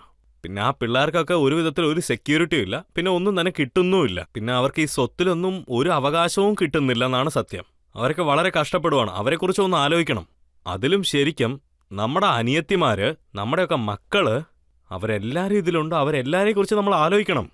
അതിൻ്റെ ഒപ്പം ആണുങ്ങളെക്കുറിച്ച് ചിന്തിക്കണം. ഈ കാര്യം ഇപ്പോഴാണ് വന്നിട്ടുള്ളത്. ഈ കാര്യം രജിസ്റ്റർ ചെയ്ത് കഴിഞ്ഞു, ഇനി എന്തിനാ ഇതിനെക്കുറിച്ച് ആലോചിക്കുന്നതെന്നും ഇതുവരെ ഇത് കൂട്ട് കാര്യങ്ങളൊന്നും വന്നിട്ടില്ല. ഇതെന്തുകൊണ്ടാണ് സംഭവിച്ചതെന്ന് വെച്ചാൽ, താങ്കൾ നിയമത്തിൽ തന്നെ എഴുതിയിരിക്കുന്നു, ലിവിങ്ങിലുള്ളവർ രജിസ്ട്രേഷൻ ചെയ്തില്ലെങ്കിൽ 6 മാസത്തെ ശിക്ഷ ലഭിക്കുമെന്ന്. ഞങ്ങൾ ഇതൊക്കെ സേഫ്റ്റിക്ക് വേണ്ടിയാണ് ചെയ്തത്. ഞാൻ നേരത്തെ പറഞ്ഞ പോലെ എൻ്റെ തോട്ട് ആരെയും കഷ്ടപ്പെടുത്താനായിട്ടൊന്നുമല്ല. റെസ്പെക്റ്റഡ് കോർട്ടും ഗവൺമെൻറ് എന്ത് പറയുന്നു അതാണ് ഞങ്ങൾ ചെയ്യുന്നത്. പിള്ളേർക്ക് സേഫ്റ്റി ആവശ്യമല്ലേ സാർ? ഇപ്പോൾ രണ്ടുപേരും ഒന്നിച്ച് താമസിക്കുന്നു, അവർക്ക് രണ്ടുപേർക്കും പരസ്പരം ഇഷ്ടമാണ്. അവർ രജിസ്ട്രേഷൻ ചെയ്ത് പ്രൂവ് ചെയ്യേണ്ട ആവശ്യം എന്താണ്? പറയാം. നോക്കൂ, ഇന്ന് നിങ്ങൾക്കുള്ളിലൊരു പ്രണയമുണ്ട്. 5-10 വർഷം കഴിയുമ്പോൾ അതങ്ങ് കാണാണ്ടായേക്കും. അതിനുശേഷം അവർ മാറ്റി മാറ്റി ഓരോ കുറ്റം പറഞ്ഞുകൊണ്ടിരിക്കും, ഓരോ പ്രശ്നങ്ങൾ അങ്ങനെ അധികരിക്കും. താങ്കൾ അതും നിയമമായിട്ട് മാറ്റിയിരിക്കുകയാണ്. ഒരുപക്ഷെ പറ്റിക്കപ്പെടുകയാണെങ്കിൽ മനസ്സ് തകർന്നു പോയാൽ അതിനും രജിസ്റ്റർ ചെയ്യണമെന്നാണ് പറയുന്നത്. അല്ലല്ല, രജിസ്ട്രേഷൻ അല്ല അത്. ഇപ്പം അവർ ഒരുമിച്ചല്ല എന്നുള്ള ഒരു കാര്യം ഇൻഫോം ചെയ്യണം, അത്രേ ഉള്ളൂ. ഓക്കെ, അത് അവർക്കും നല്ലതാ, അവരുടെ അച്ഛൻ്റെ അമ്മയ്ക്കും നല്ലതാണ്. റൂൾസ് അവർക്ക് വേണ്ടിയാണ് ഞങ്ങൾ ഉണ്ടാക്കിയെന്ന് പതുക്കെ എല്ലാവർക്കും മനസ്സിലാവും, അത്രേ ഉള്ളൂ സാർ. ഇതിൽ ഞങ്ങൾ ആരെയും ടാർഗറ്റും ചെയ്തിട്ടില്ല. ഇത് അതിനു വേണ്ടിയുള്ള സിസ്റ്റവും അല്ല സാർ. ഇത് വളരെയധികം പഴയ കാലഘട്ടങ്ങളിലുള്ള കാര്യങ്ങളല്ലേ. അന്നൊക്കെ ആരെങ്കിലും പരസ്പരം ഇഷ്ടപ്പെട്ട ഗ്രാമത്തിലുള്ള എല്ലാവരോടും പറയണം. ഇപ്പോഴുള്ള ജനറേഷനിൽ അങ്ങനെയുള്ള കാര്യങ്ങളൊന്നും തന്നെയില്ല. ഇന്റർനെറ്റിൽ തന്നെ എല്ലാം തീർന്നു. ഞാനൊന്നും തടയുന്നില്ല. അവർക്ക് അങ്ങനെ ഇഷ്ടമെന്ന് വെച്ചാൽ അവരങ്ങനെ ഇരുന്നോട്ടെ സാർ. പക്ഷേ അവരുടെ അച്ഛനും അമ്മയ്ക്കും അതുപോലത്തെ ഇൻഫർമേഷൻ കിട്ടണമല്ലോ. ചില സമയം ഈ പാരൻസിനൊക്കെ എന്തോ ഇൻഫർമേഷനാണ് കിട്ടുന്നതെന്ന് വെച്ചാൽ അവരുടെ മകനോ ഇല്ലെങ്കിൽ മകളോ ഇതുപോലത്തെ ഇൻസിഡൻറ്റിൽ ഒരു ഇരയായി പോവാണ്. അതുകൊണ്ട് നിങ്ങൾ തന്നെ ഒന്ന് ആലോചിച്ച് നോക്ക്, അവരൊക്കെ എന്തോ ഒരു കഷ്ടപ്പെടുമെന്ന്. ജീവിതകാലം മുഴുവനും അവർ 24 മണിക്കൂർ കരഞ്ഞുകൊണ്ട് തന്നെ ഇരിക്കത്തുള്ളൂ. എന്ത് ചെയ്യും അവർ അതിനുശേഷം? വിഷമിക്കുക അല്ലാണ്ട് വേറെ ഒരു പണിയും അവർക്ക് ചെയ്യാനും കഴിയത്തില്ല. അതുകൊണ്ടാണ് ഇതൊക്കെ വളരെ സ്ട്രിക്റ്റ് ആയിട്ട് എടുത്ത് ഈ കമ്മിറ്റി ഈ ജനങ്ങൾക്ക് വേണ്ടി ഇതിൽ ഞങ്ങൾ വർക്ക് ചെയ്തത്. ഈ വർക്ക് അവർക്ക് എന്നോ ഒരു നന്മയായിട്ടേ നടക്കത്തുള്ളൂ. അവരുടെ ജീവിതം നന്നായി വരും സാർ. എന്തുകൊണ്ടാണ് ഈ സംശയം വരുന്നതെന്ന് വെച്ചാൽ ചില നാളുകൾക്ക് മുമ്പ് ലവ് ജിഹാദിനെതിരായിട്ട് താങ്കൾ നിയമം കൊണ്ടുവന്നു. നോക്കൂ സാർ, ലവ് ജിഹാദ് പോലത്തെ കാര്യങ്ങളൊക്കെ വളരെ മോശപ്പെട്ട കാര്യമാണ്. അതിൻ്റെ ഒപ്പം ഉത്തരാഖണ്ഡിൽ ഞങ്ങൾ ഇതുപോലത്തെ കാര്യങ്ങളൊക്കെ ഒരിക്കലും അക്സെപ്റ്റ് ചെയ്യത്തില്ല. ദൈവത്തിൻ്റെ സ്ഥലത്ത് ഇതിന് ഒരു സ്ഥാനവും ഇല്ലെന്നാണ് അതിൻ്റെ സത്യം. ദൈവത്തിൻ്റെ സ്ഥലം എന്ന് പറഞ്ഞത് വളരെ ഹോളി പ്ലേസ് ആണ്, അത് അങ്ങനെ തന്നെ ഇരിക്കാൻ പാടില്ല. നോക്കുകയാണെങ്കിൽ രാഹുൽ ഗാന്ധി സ്നേഹത്തിന്റെ കട തുറക്കുകയാണ്, താങ്കൾ പ്രേമത്തിന്റെ കടയിൽ കാവൽ നിർത്തിയിരിക്കുന്നു. അങ്ങനെയൊന്നുമല്ല, ഞങ്ങൾ എല്ലാവരുടെയും ഈക്വൽ റൈറ്റ്സിന് വേണ്ടിയാണ് ചെയ്യുന്നത്. പലരും എന്താണ് പറയുന്നത് വെച്ചാൽ ദാമി സാർ കല്യാണം കഴിച്ചു, മക്കളുണ്ട്, സന്തോഷത്തോടെ ജീവിക്കുന്നു, പക്ഷെ ഞങ്ങളുടെ ബെഡ്റൂമിൽ എന്തിനാണ് എത്തി നോക്കുന്നതെന്ന്. ആരുടെ ബെഡ്റൂമിൽ എത്തി നോക്കില്ല, എല്ലാം ഓരോ സേഫ്റ്റിക്ക് വേണ്ടി തന്നെയാണ്. ഇതുപോലത്തെ നിയമങ്ങൾ വരുമ്പോൾ ദാമി സാർ അതിന്റെ ഉത്തരവാദിത്വം പോലീസിനും അഡ്മിനിസ്ട്രേഷനുമാണ്. അവർ ചെറുപ്പക്കാരെ ബുദ്ധിമുട്ടിപ്പിക്കുകയാണ്. ശരിക്കും നിങ്ങളൊരു നല്ല കാര്യം തന്നെയാണ് ചെയ്തിരിക്കുന്നത്. പക്ഷേ ലക്ഷക്കണക്കിനോ അല്ലെങ്കിൽ കോടിക്കണക്കിനോ ഉള്ള ജനങ്ങൾ എൻ്റെ ഉത്തരം എന്താണെന്ന് ഇതുമൂലം അറിയുമല്ലോ. ഇങ്ങനത്തെ ചോദ്യം ചോദിച്ചതിന് വളരെ നന്ദി തന്നെ സാർ ഞാൻ പറയണ്ടേ. കാരണം ഇതിൽ പോലീസ്, അഡ്മിനിസ്ട്രേഷൻ ആരായാലും ഇത് ഉപയോഗിക്കാൻ കഴിയത്തില്ല. ഇതുപയോഗിച്ച് ആർക്കും ഒന്നും ആരെയും ചെയ്യാൻ കഴിയില്ല. അതുകൊണ്ട് ഞങ്ങൾ ഈ ലോ എക്സിറ്റ് ചെയ്യുന്നതിന് മുമ്പായിട്ട് ലായിൻ്റെ സമീപം ഇതൊരു ലോ പുറത്ത് ആക്റ്റായിട്ട് വന്നതിന് ശേഷം അതിനു മുൻപേ ഞങ്ങളൊരു കമ്മിറ്റി റെഡിയാക്കി. ആരായാലും ശരി, ഏതൊരു വിധത്തിലും മിസ്ബിഹേവോ ഇല്ലെങ്കിൽ ജാതി പറഞ്ഞോ ഇല്ലെങ്കിൽ ഏതെങ്കിലും ഒരു പ്രഷറോ ഇല്ലെങ്കിൽ ആവശ്യമില്ലാണ്ട് ഒരു സമൂഹത്തിനെ മാത്രം കഷ്ടപ്പെടുത്തുന്നത്, ഇതെല്ലാം എതിർത്ത് നിൽക്കാനായിട്ട് തന്നെ ഞങ്ങളൊരു കമ്മിറ്റി ക്രിയേറ്റ് ചെയ്ത് വെച്ചത്. അതിനുവേണ്ടി ആദ്യമായിട്ട് ഉത്തരാഖണ്ഡിൽ തന്നെ അല്ല ഞങ്ങൾ നിയമിച്ചത്. അതായത് ഉത്തരാഖണ്ഡിൽ ഇതൊരു ശീലമായിട്ട് കൊണ്ടുവന്നതിന് ശേഷം മറ്റുള്ള ഡിസ്ട്രിക്ട്സിലും ഇതെല്ലാം ഒരു ശീലമായി മാറ്റുമെന്നാണ് ഞങ്ങൾ വിശ്വസിക്കുന്നത്. അതുകൊണ്ട് ഈ പണി ഞങ്ങളും ചെയ്യണം. ഇത് ഞങ്ങളുടെ നാടിന് വേണ്ടിയുള്ളൊരു സാധനമാണ്. അതായത് ഞങ്ങൾ ഓരോ റൂൾസ് ക്രിയേറ്റ് ചെയ്യുന്നതിലും ആ റൂൾസ് ഇംപ്ലിമെന്റ് ചെയ്യുന്നതിലും ഒരു എക്സാമ്പിൾ ആയിട്ടിരിക്കണമെന്നാണ് ആഗ്രഹം. ഇനിയുള്ള ഒരു ഫ്യൂച്ചറിന് ഞങ്ങളൊരു എക്സാമ്പിൾ ആയിട്ടിരിക്കണമെന്നാണ് ആഗ്രഹിക്കുന്നത്. ഒരു പ്രൊവിഷൻ ഉണ്ട്, അതായത് അടുത്ത വീട്ടിലുള്ള ആരെങ്കിലും ലിവിംഗിലാണെങ്കിൽ അവർക്ക് കംപ്ലൈന്റ് ചെയ്യാം. പക്ഷെ അയൽക്കാരന് ആര് സന്തോഷത്തോടെ ജീവിച്ചാലും അത് ഇഷ്ടമല്ലല്ലോ. ഇല്ല, അങ്ങനെയൊന്നുമില്ല. അങ്ങനെ ഒരു റൂളും തന്നെ ഇല്ല. ഇതിൽ രജിസ്ട്രേഷൻ ആണുള്ളത്, ഇൻഫർമേഷനും തരണം. അതിൽ അവരുടെ അച്ഛനും അമ്മയ്ക്കും അറിയണം. അതായത് ആ പിള്ളേർക്ക് 18 തൊട്ട് 21 വയസ്സ് കഴിഞ്ഞിരിക്കണം എന്ന്, അത്രേ ഉള്ളൂ. 18 വയസ്സിന് താഴെയോ അല്ലെങ്കിൽ 21 വയസ്സിന് താഴെയോ ഉള്ളവരാണെങ്കിൽ പാരൻസിന് ഉടനടി ഇൻഫർമേഷൻ കൊടുത്തേക്കും. ഇതുപോലെ ഈ കല്യാണത്തിന് പുതിയ സിസ്റ്റം ഒന്നുമില്ല. ഇത് മുൻപുള്ള പോലെ തന്നെ ആരംഭം തൊട്ട് കല്യാണമൊക്കെ നമ്മൾ രജിസ്റ്റർ ചെയ്തുകൊണ്ട് തന്നെയല്ലേ ഇരുന്നത്. അപ്പോൾ അച്ഛനും അമ്മയ്ക്കൊക്കെ ഇൻഫർമേഷൻ പോവും. ആദ്യം തൊട്ടേ നമ്മൾ അങ്ങനെ ആയിരുന്നു. ഈ സിസ്റ്റം ആദ്യം തൊട്ടേ ഉണ്ട്. അതായത് മുസ്ലിംസിൽ അവർക്ക് തന്നെ ഒരു സംസ്കാരമുണ്ട്. ബന്ധങ്ങൾക്കുള്ളിൽ തന്നെ വിവാഹം നടത്തും, കസിൻസ് പരസ്പരം വിവാഹം കഴിക്കും. പക്ഷേ ഈ പുതിയ നിയമത്തിൽ എന്താ ഉള്ളതെന്ന് വെച്ചാൽ ഇതിൽ കുഞ്ഞമ്മയുടെ കൂടെയോ കുഞ്ഞമ്മയുടെ മകളുടെ കൂടെയോ അല്ലെങ്കിൽ അവരുടെ മകന്റെ കൂടെയോ വിവാഹം പാടില്ലെന്നാണ് എഴുതിയിരിക്കുന്നത്. നിങ്ങൾ ഈ ഒരു ലാ നോക്കുകയാണെങ്കിൽ ഇത് വളരെ വലിയൊരു ലാ ആണ്. ഇതിൽ ഒരുപാട് കാര്യങ്ങൾ ഇങ്ങനെ എഴുതിയിട്ടുണ്ട്. പക്ഷേ ഏത് മതത്തിൽ ഏത് വഴിയാണോ ഫോളോ ചെയ്യുന്നത്, ഇത്രയും വർഷങ്ങളായിട്ട് അവരെന്താണോ ഫോളോ ചെയ്ത് വന്നത്, അത് ചെയ്യാൻ പാടില്ലെന്ന് ആരും ഇവിടെ പറഞ്ഞിട്ടില്ല. ഇല്ല, താങ്കൾക്ക് ഞാൻ വ്യക്തമായിട്ട് പറയാം. ഈ നിയമം ഞാനിപ്പോൾ വായിച്ച് കേൾപ്പിക്കാം. ഇതിൽ എഴുതിയിരിക്കുന്നത് എന്താണെന്ന് വെച്ചാൽ UCC ഇംപ്ലിമെന്റ് ആയതിനു ശേഷം ഉത്തരാഖണ്ഡിൽ അനുജത്തി, അച്ഛന്റെ സഹോദരിയുടെ മകൾ, കുഞ്ഞമ്മ, അമ്മാവന്റെ മോള്, വല്യച്ഛന്റെ മോള്, വല്യച്ഛന്റെ മോൻ, പിന്നെ മുത്തശ്ശി, മുതുമുത്തശ്ശി, അമ്മയുടെ മുത്തശ്ശി, മറ്റുള്ള മുത്തശ്ശിമാർ, അച്ഛന്റെ മുത്തശ്ശി, മറ്റുള്ള മുത്തശ്ശിമാർ, അവരുടെ മുത്തശ്ശി, അവരുടെ മുതുമുത്തശ്ശിമാർ, മുതുമുത്തശ്ശിയുടെ മക്കൾ, മകന്റെ കൊച്ചുമക്കളുടെ മക്കൾ, ഇല്ല ഇല്ല ഇല്ല ഇല്ല 3rd ജനറേഷനിലുള്ള മക്കൾ, അവരുടെ വിധവകൾ, ഇവരോടൊപ്പം ഒന്നും ആരും വിവാഹം കഴിക്കാൻ പാടില്ല. ഇതുപോലെയൊന്നും ഒരു റൂൾസും ഇല്ല സാർ. നിങ്ങൾ പറയുന്ന രീതിക്കില്ല. ഇങ്ങനെയൊന്നും ഒന്നും തന്നെ ഇല്ല. കല്യാണമൊക്കെ എങ്ങനെ സംഭവിച്ചോ അങ്ങനെ തന്നെ സംഭവിക്കുള്ളൂ. ഞാൻ നേരത്തെ പറഞ്ഞില്ലായിരുന്നു. ഇത്രയും നാൾ എങ്ങനെ ഉണ്ടായിരുന്നു അങ്ങനെ തന്നെ ഇനി നടക്കുമെന്ന് പറഞ്ഞാൽ അവരൊക്കെ വളരെ അങ്ങനെ സന്തോഷം. തന്നെ നടക്കത്തുള്ളൂ. ഇപ്പൊ ഓഡിയൻസിന് ചോദ്യം ചോദിക്കാം. രാഹുൽ ഗാന്ധി പറയുന്നത് BJP-യിൽ ദൈവത്തിന്റെ പേര് വെച്ചാണ് വോട്ട് വാങ്ങിക്കുന്നതെന്ന്, അതില്ലാതെ മതത്തെപ്പറ്റി സംസാരിക്കുന്നത്. മാത്രമല്ല നിങ്ങളുടെ പഴയ ചരിത്രങ്ങളും പറയുന്നു. ഇതേപ്പറ്റി താങ്കളുടെ അഭിപ്രായം എന്താണ്? രാഹുൽ ഗാന്ധിജി അയോധ്യയില് അമ്പലം, രാമന്റെ അമ്പലം കെട്ടാൻ പാടില്ലെന്ന് വിചാരിക്കുവാണോ എന്തോന്ന് നിങ്ങൾ തന്നെ പറ. ഇതാ നോക്കൂ, ഈ മുഴുവൻ നാടും ഈ മുഴുവൻ ലോകം തന്നെ പല വർഷങ്ങളായിട്ട് രാമന്റെ ജന്മസ്ഥലമായ അയോധ്യയിൽ തന്നെ അമ്പലം പണിയണമെന്ന് പല വർഷങ്ങളായിട്ട് വിചാരിച്ചുകൊണ്ടിരിക്കുകയാണ്. അമ്പലമല്ലേ കെട്ടിയത്, ഇതിൽ രാഷ്ട്രീയപൂർവ്വം എന്താ ഉള്ളത്? ഇതിൽ രാഷ്ട്രീയപൂർവ്വം ഒന്നും തന്നെ ഇല്ല. രാമൻ അതുപോലെ ഞങ്ങളുടെ മാത്രമല്ല എല്ലാവരുടെയും ദൈവമല്ലേ. രാമനെ ആര് പ്രാർത്ഥിക്കുന്നോ രാമൻ അവർക്ക് സ്വന്തം. നമ്മളെല്ലാവരും രാമനെ പ്രാർത്ഥിക്കുന്നതല്ലേ. രാമനെ പ്രാർത്ഥിക്കുന്ന എല്ലാവരും ദേശഭക്തരും രാമൻ ഭക്തന്മാരുമാണ്. ഇപ്പോൾ അബുദാബിയിലും ക്ഷേത്രം പണിതിരിക്കുകയാണ്. ഈ മുഴുവൻ ലോകവും നിങ്ങൾ പോയി നോക്കണം. എല്ലാ സ്ഥലങ്ങളും ക്ഷേത്രങ്ങൾ പണിതുകൊണ്ടിരിക്കുകയാണ്. നമ്മൾ അറബ് കൺട്രീസ് എന്നൊക്കെ പറയുന്നില്ലേ, അവിടെയും അമ്പലങ്ങൾ പണിതുകൊണ്ടാണ് ഇരിക്കുന്നത്. സൗദി അറേബ്യയില്, ദുബായില്, അബുദാബിയില്, ഇതുപോലെ ലോകത്തെ എല്ലാ സ്ഥലത്തും വലിയ അമ്പലങ്ങൾ കെട്ടിക്കൊണ്ടാണ് ഇരിക്കുന്നത്. റീസെന്റ് പ്രധാനമന്ത്രിയാണ് പോയി അബുദാബിയിൽ ഇനോഗ്രേറ്റ് ചെയ്തത്. ഇന്ന് ലോകം മുഴുവനും അമ്പലങ്ങളെ നോക്കിയാണ് പൊയ്ക്കൊണ്ടിരിക്കുന്നത്. അമ്പലം കെട്ടുന്നത് രാമന്റെ പേര് പറയുന്നത് തെറ്റാണെന്നുള്ളത് നിങ്ങൾ തന്നെ പറ. പക്ഷെ ദാമി സാർ, ചില സമയത്ത് പ്രതീക്ഷിക്കാത്തതും നടക്കും. ടണലില് ജനങ്ങൾ കുടുങ്ങിയിരിക്കുകയാണ്, അവരുടെ ജീവൻ ആപത്താണ്, അവിടെ എന്ത് സംഭവിച്ചുകൊണ്ടിരിക്കുന്നു എന്ന് എല്ലാവരും സങ്കടപ്പെടുന്ന സമയത്ത് അപ്പോൾ താങ്കൾ അവിടെ ഉണ്ടായിരുന്ന ദൈവം ബാബ ഭോഗ്നാഥ് ജി ദേഷ്യപ്പെട്ടു. അങ്ങനെ ദേഷ്യപ്പെട്ടതുകൊണ്ടാണ് എല്ലാവരും കുടുങ്ങിയെന്ന് താങ്കൾ പറഞ്ഞു. ആക്ച്വലി എന്താന്ന് വെച്ചാൽ ആ സിൽക്കിയറ ടണൽ ഏകദേശം അതിന്റെ പണി എല്ലാം തീർന്നു. അതൊരു 30 കിലോമീറ്റർ ടണലാണ്. അപ്പോൾ ഒരു 3.5 കിലോമീറ്റർ മാത്രം കെട്ടാൻ ബാലൻസ് ഉണ്ടായിരുന്നു. അപ്പോൾ പെട്ടെന്ന് ഒരു ദിവസം നവംബർ 12-ാം തീയതി ഒരു വലിയ ലാൻഡ് സ്ലൈഡ് നടന്നു. ആ ലാൻഡ് സ്ലൈഡിൽ ഞങ്ങളുടെ ഒരു 41 വർക്കേഴ്സ് കുടുങ്ങിപ്പോയി. അവരൊക്കെ കുടുങ്ങി വല്ലാത്ത രീതിയിൽ കഷ്ടപ്പെട്ടിരുന്നു. അപ്പോൾ അവിടെ വലിയൊരു പ്രശ്നമുണ്ടായി. ആദ്യത്തെ ദിവസം തൊട്ട്, അന്ന് ദീപാവലിയുടെ ദിവസം ഒരു 12-ാം തീയതിയാണ്. അപ്പോൾ അന്ന് അവിടെ എന്താ ന്യൂസ് വന്നതെന്ന് വെച്ചാൽ അവർ ടണലിനകത്ത് കുടുങ്ങി എന്നുള്ളതായിരുന്നു. തീർച്ചയായിട്ടും ഇതുപോലത്തെ ചുരങ്കപ്പാതയുടെ പണി നടക്കുന്ന സമയത്തൊക്കെ ഇതുപോലത്തെ തടസ്സങ്ങളൊക്കെ വരുമെന്ന് എനിക്ക് നല്ലപോലെ അറിയാം.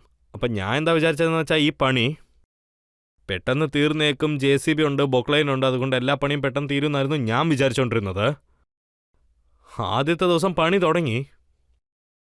JCB ഉപയോഗിച്ചു, ബൊക്ലൈൻ ഉപയോഗിച്ചു, അവിടെയുള്ള കുപ്പകളൊക്കെ നമ്മൾ ക്ലീൻ ചെയ്തു. അവിടെ ഞങ്ങൾ എന്തോരം മണ്ണെടുത്തോ അതിന് ഇരട്ടി കുപ്പയാണ് വീണുകൊണ്ടിരുന്നത്. അതിനുശേഷം ട്യൂബ് പൈപ്പ്സാണ് ഉപയോഗിച്ചത്. അതിൻ്റെ ഒപ്പം പല മെഷീൻസ് അവർ എടുത്തുകൊണ്ട് വന്നു. ട്യൂബ് പൈപ്പ്സ് ആയതുകൊണ്ട് ചില മെഷീൻസൊക്കെ എളുപ്പത്തിൽ അകത്ത് പോയിരുന്നു. പൈപ്പ് നല്ല രീതിക്ക് പുഷ് ചെയ്തപ്പോൾ 5-7 മീറ്റർ പോയതിനു ശേഷം അതങ്ങനെ നിന്നുപോയി. ഒരുപാട് ഹാർഡ് റോക്ക് എത്തി, കല്ലുകൾ വന്നു. ഇതിങ്ങനെ ചെയ്ത് ഒരുപാട് ദിവസങ്ങളായി. അതിനുശേഷം അവസ്ഥ എന്താണെന്ന് വെച്ചാൽ ഒരു ദിവസം മെഷീൻ അകത്ത് പോവാത്ത രീതിക്കായിപ്പോയി. പിന്നെ ഒരു 4-5 ദിവസത്തിന് ശേഷമാണ് പുതിയ എഞ്ചിനീയേഴ്സിനെ ഞങ്ങൾ വിളിച്ചത്. പിന്നെ നമ്മുടെ പ്രധാനമന്ത്രി ഓരോ ദിവസവും, എല്ലാ ദിവസവും അദ്ദേഹം 1 പ്രാവശ്യമല്ല 2 പ്രാവശ്യമല്ല, ചില സമയം 100 ദിവസം പോലും അദ്ദേഹം ഞങ്ങളോടൊപ്പം സംസാരിച്ചുകൊണ്ടിരുന്നു. അദ്ദേഹം നോൺ സ്റ്റോപ്പായിട്ട് ടണലിലിരുന്നവർക്ക് എന്ത് പറ്റി, അവരെന്ത് അവസ്ഥയിലാണ് ഉള്ളത്, അവർക്ക് വെള്ളമോ ഭക്ഷണം കഴിക്കാൻ എല്ലാം കിട്ടുന്നുണ്ടോ, ഈ പൈപ്പ് മൂലം റേഷൻസ് ഒക്കെ പോകുന്നുണ്ടോ ഇല്ലയോ, പൈപ്പൊക്കെ എന്തോരം വലുതായിരുന്നു, മെഷീനൊക്കെ കിട്ടിയോ ഇല്ലയോ എന്നും ചോദിച്ചുകൊണ്ടിരിക്കും അദ്ദേഹം. അന്ന് ഞാൻ അദ്ദേഹത്തിന് അപ്ഡേറ്റ് ചെയ്തുകൊണ്ടിരുന്നു. അദ്ദേഹം ഞങ്ങളുടെ ഒപ്പം ഓഫീസിൽ തന്നെ ഇരുന്നത്. അതിനുശേഷം ഇൻഡോറിൽ നിന്ന് ഓഗർ മെഷീൻ, അമേരിക്കയുടെ ടെക്നോളജി വെച്ച ഒരു മെഷീൻ ഞങ്ങൾ എടുത്തുകൊണ്ട് വരിപ്പിച്ചായിരുന്നു അവരെ കൊണ്ട്. ആ ഓഗർ മെഷീനും പോയി ഏകദേശം 21 മീറ്ററാണ് അത് പോയത്. 21 മീറ്റർ അത് പോയതിനു ശേഷം അത് പിന്നെയും സ്റ്റോപ്പായി. അതിനുശേഷം അതിൻ്റെ ഇടയ്ക്ക് എന്തോ ഒന്ന് തടസ്സമായിട്ടുണ്ടായിരുന്നു. അതിനുശേഷം ഞങ്ങൾ അതും നീക്കിയതാണ്. അതിനുശേഷവും 7 ദിവസം കഴിഞ്ഞിരുന്നു. ഇനി ഇത് നല്ല ഫാസ്റ്റായിട്ട് പോവും, ദൈവത്തിൻ്റെ അനുഗ്രഹം കൊണ്ട് തടസ്സമൊന്നും കാണില്ലെന്നാണ് വിചാരിച്ചത്. അതിനുശേഷം 33 മീറ്റർ പോയിട്ട് പിന്നെ അത് സ്റ്റോപ്പായി. അതിനുശേഷം ഹൈദരാബാദിൽ നിന്ന് മെഷീൻസ് എടുത്തുകൊണ്ട് വരാൻ പറഞ്ഞിട്ട് അവിടുന്ന് എഞ്ചിനീയേഴ്സിനെയും വരിപ്പിച്ചിട്ട് അതിനുശേഷം പിന്നെയും വേഗം വർക്ക് തുടങ്ങാനായിട്ട് സ്റ്റാർട്ട് ചെയ്തു. 12 ദിവസം എടുത്തു. 12 ദിവസം എടുത്തതിന് ശേഷം ആ മെഷീൻ പിന്നെയും സ്റ്റോപ്പായി. അതായത് മുഴുവനുമല്ല. അതായത് എന്താ നടന്നതെന്ന് വെച്ചാൽ ഈ ഫുൾ മെഷീൻ അകത്ത് ചെന്നിട്ട് അതങ്ങോട്ട് പൊട്ടിപ്പോയി. പിന്നെ പുറകിലിരുന്നതൊക്കെ പൊട്ടി. പിന്നെ ആ മെഷീൻ്റെ പുറകിലൊരു പൈപ്പ് ഉണ്ടായിരുന്നു. ആ പൈപ്പാണെങ്കിൽ 4 മീറ്ററിന് ബെൻഡും ആയിപ്പോയി. ഞങ്ങളത് പിന്നീന്ന് പുഷ് ചെയ്തുകൊണ്ടാണ് ഇരുന്നത്. പക്ഷേ പുറകിൽ ആ പാറയുള്ള കാരണം അത് നല്ല രീതിക്ക് ബെൻഡും ആയി അങ്ങോട്ട്. ഇനി അത് അകത്ത് പോയി എങ്ങനെ അകത്ത് പോയി നമ്മളെ കൊണ്ട് നോക്കാൻ കഴിയും പറയൂ? അകത്ത് പോകുന്നതിന് മുമ്പ് തന്നെ അത് മുഴുവനും കട്ട് ചെയ്തെടുക്കേണ്ട ഒരു അവസ്ഥയിലോട്ടായി.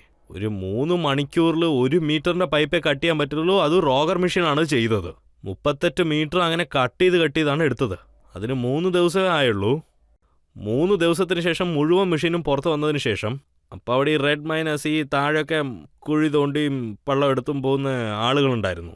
അവരെ ഞങ്ങൾ അയച്ചു. പക്ഷേ അവർ പറഞ്ഞത് മുഴുവൻ പൈപ്പും അവിടെ ബെൻഡായിരിക്കുകയാണെന്നാണ്. അതിനുശേഷം ഞങ്ങൾ പൈപ്പ് കട്ട് ചെയ്തു.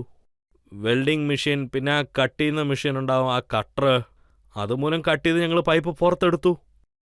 അതിനുശേഷം അത് 56 മീറ്ററിൽ ഒരു 10 മീറ്ററും കൂടെ ഉള്ളിനകത്ത് പോയതിന് ശേഷം പിന്നെ കുറച്ച് അത് പൊക്കോണ്ടിരുന്നു. അതിനുശേഷം 1 ദിവസം 2 ദിവസം എന്ന് പറഞ്ഞ് ശ്രമിച്ചു. പക്ഷെ അത് പിന്നെയും പോയി അകത്ത് കുടുങ്ങിയെന്നേ. അതിനുശേഷം ടെലിവിഷനിൽ ഇതൊക്കെ വലിയ പ്രശ്നമായി. പിന്നെ ഒരു 28-ാം തീയതി ഒക്കെ വലിയ പ്രശ്നമായി. വലിയ ബ്രേക്ക് ത്രൂ ആയിട്ട് കള്ളം പറഞ്ഞു അവരെല്ലാവരും പുറത്തു വന്നെന്ന്. സത്യം എന്താണെന്ന് വെച്ചാൽ ആരും കൊണ്ട് വരാൻ കഴിഞ്ഞില്ല. വർക്കേഴ്സിനെ കൊണ്ട് വരാൻ കഴിഞ്ഞിട്ടില്ല.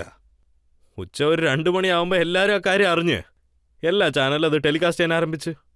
അപ്പോൾ ഞാനൊരു പ്രോഗ്രാമിന് അവിടെ നിന്നാണ് പോയിരുന്നത്.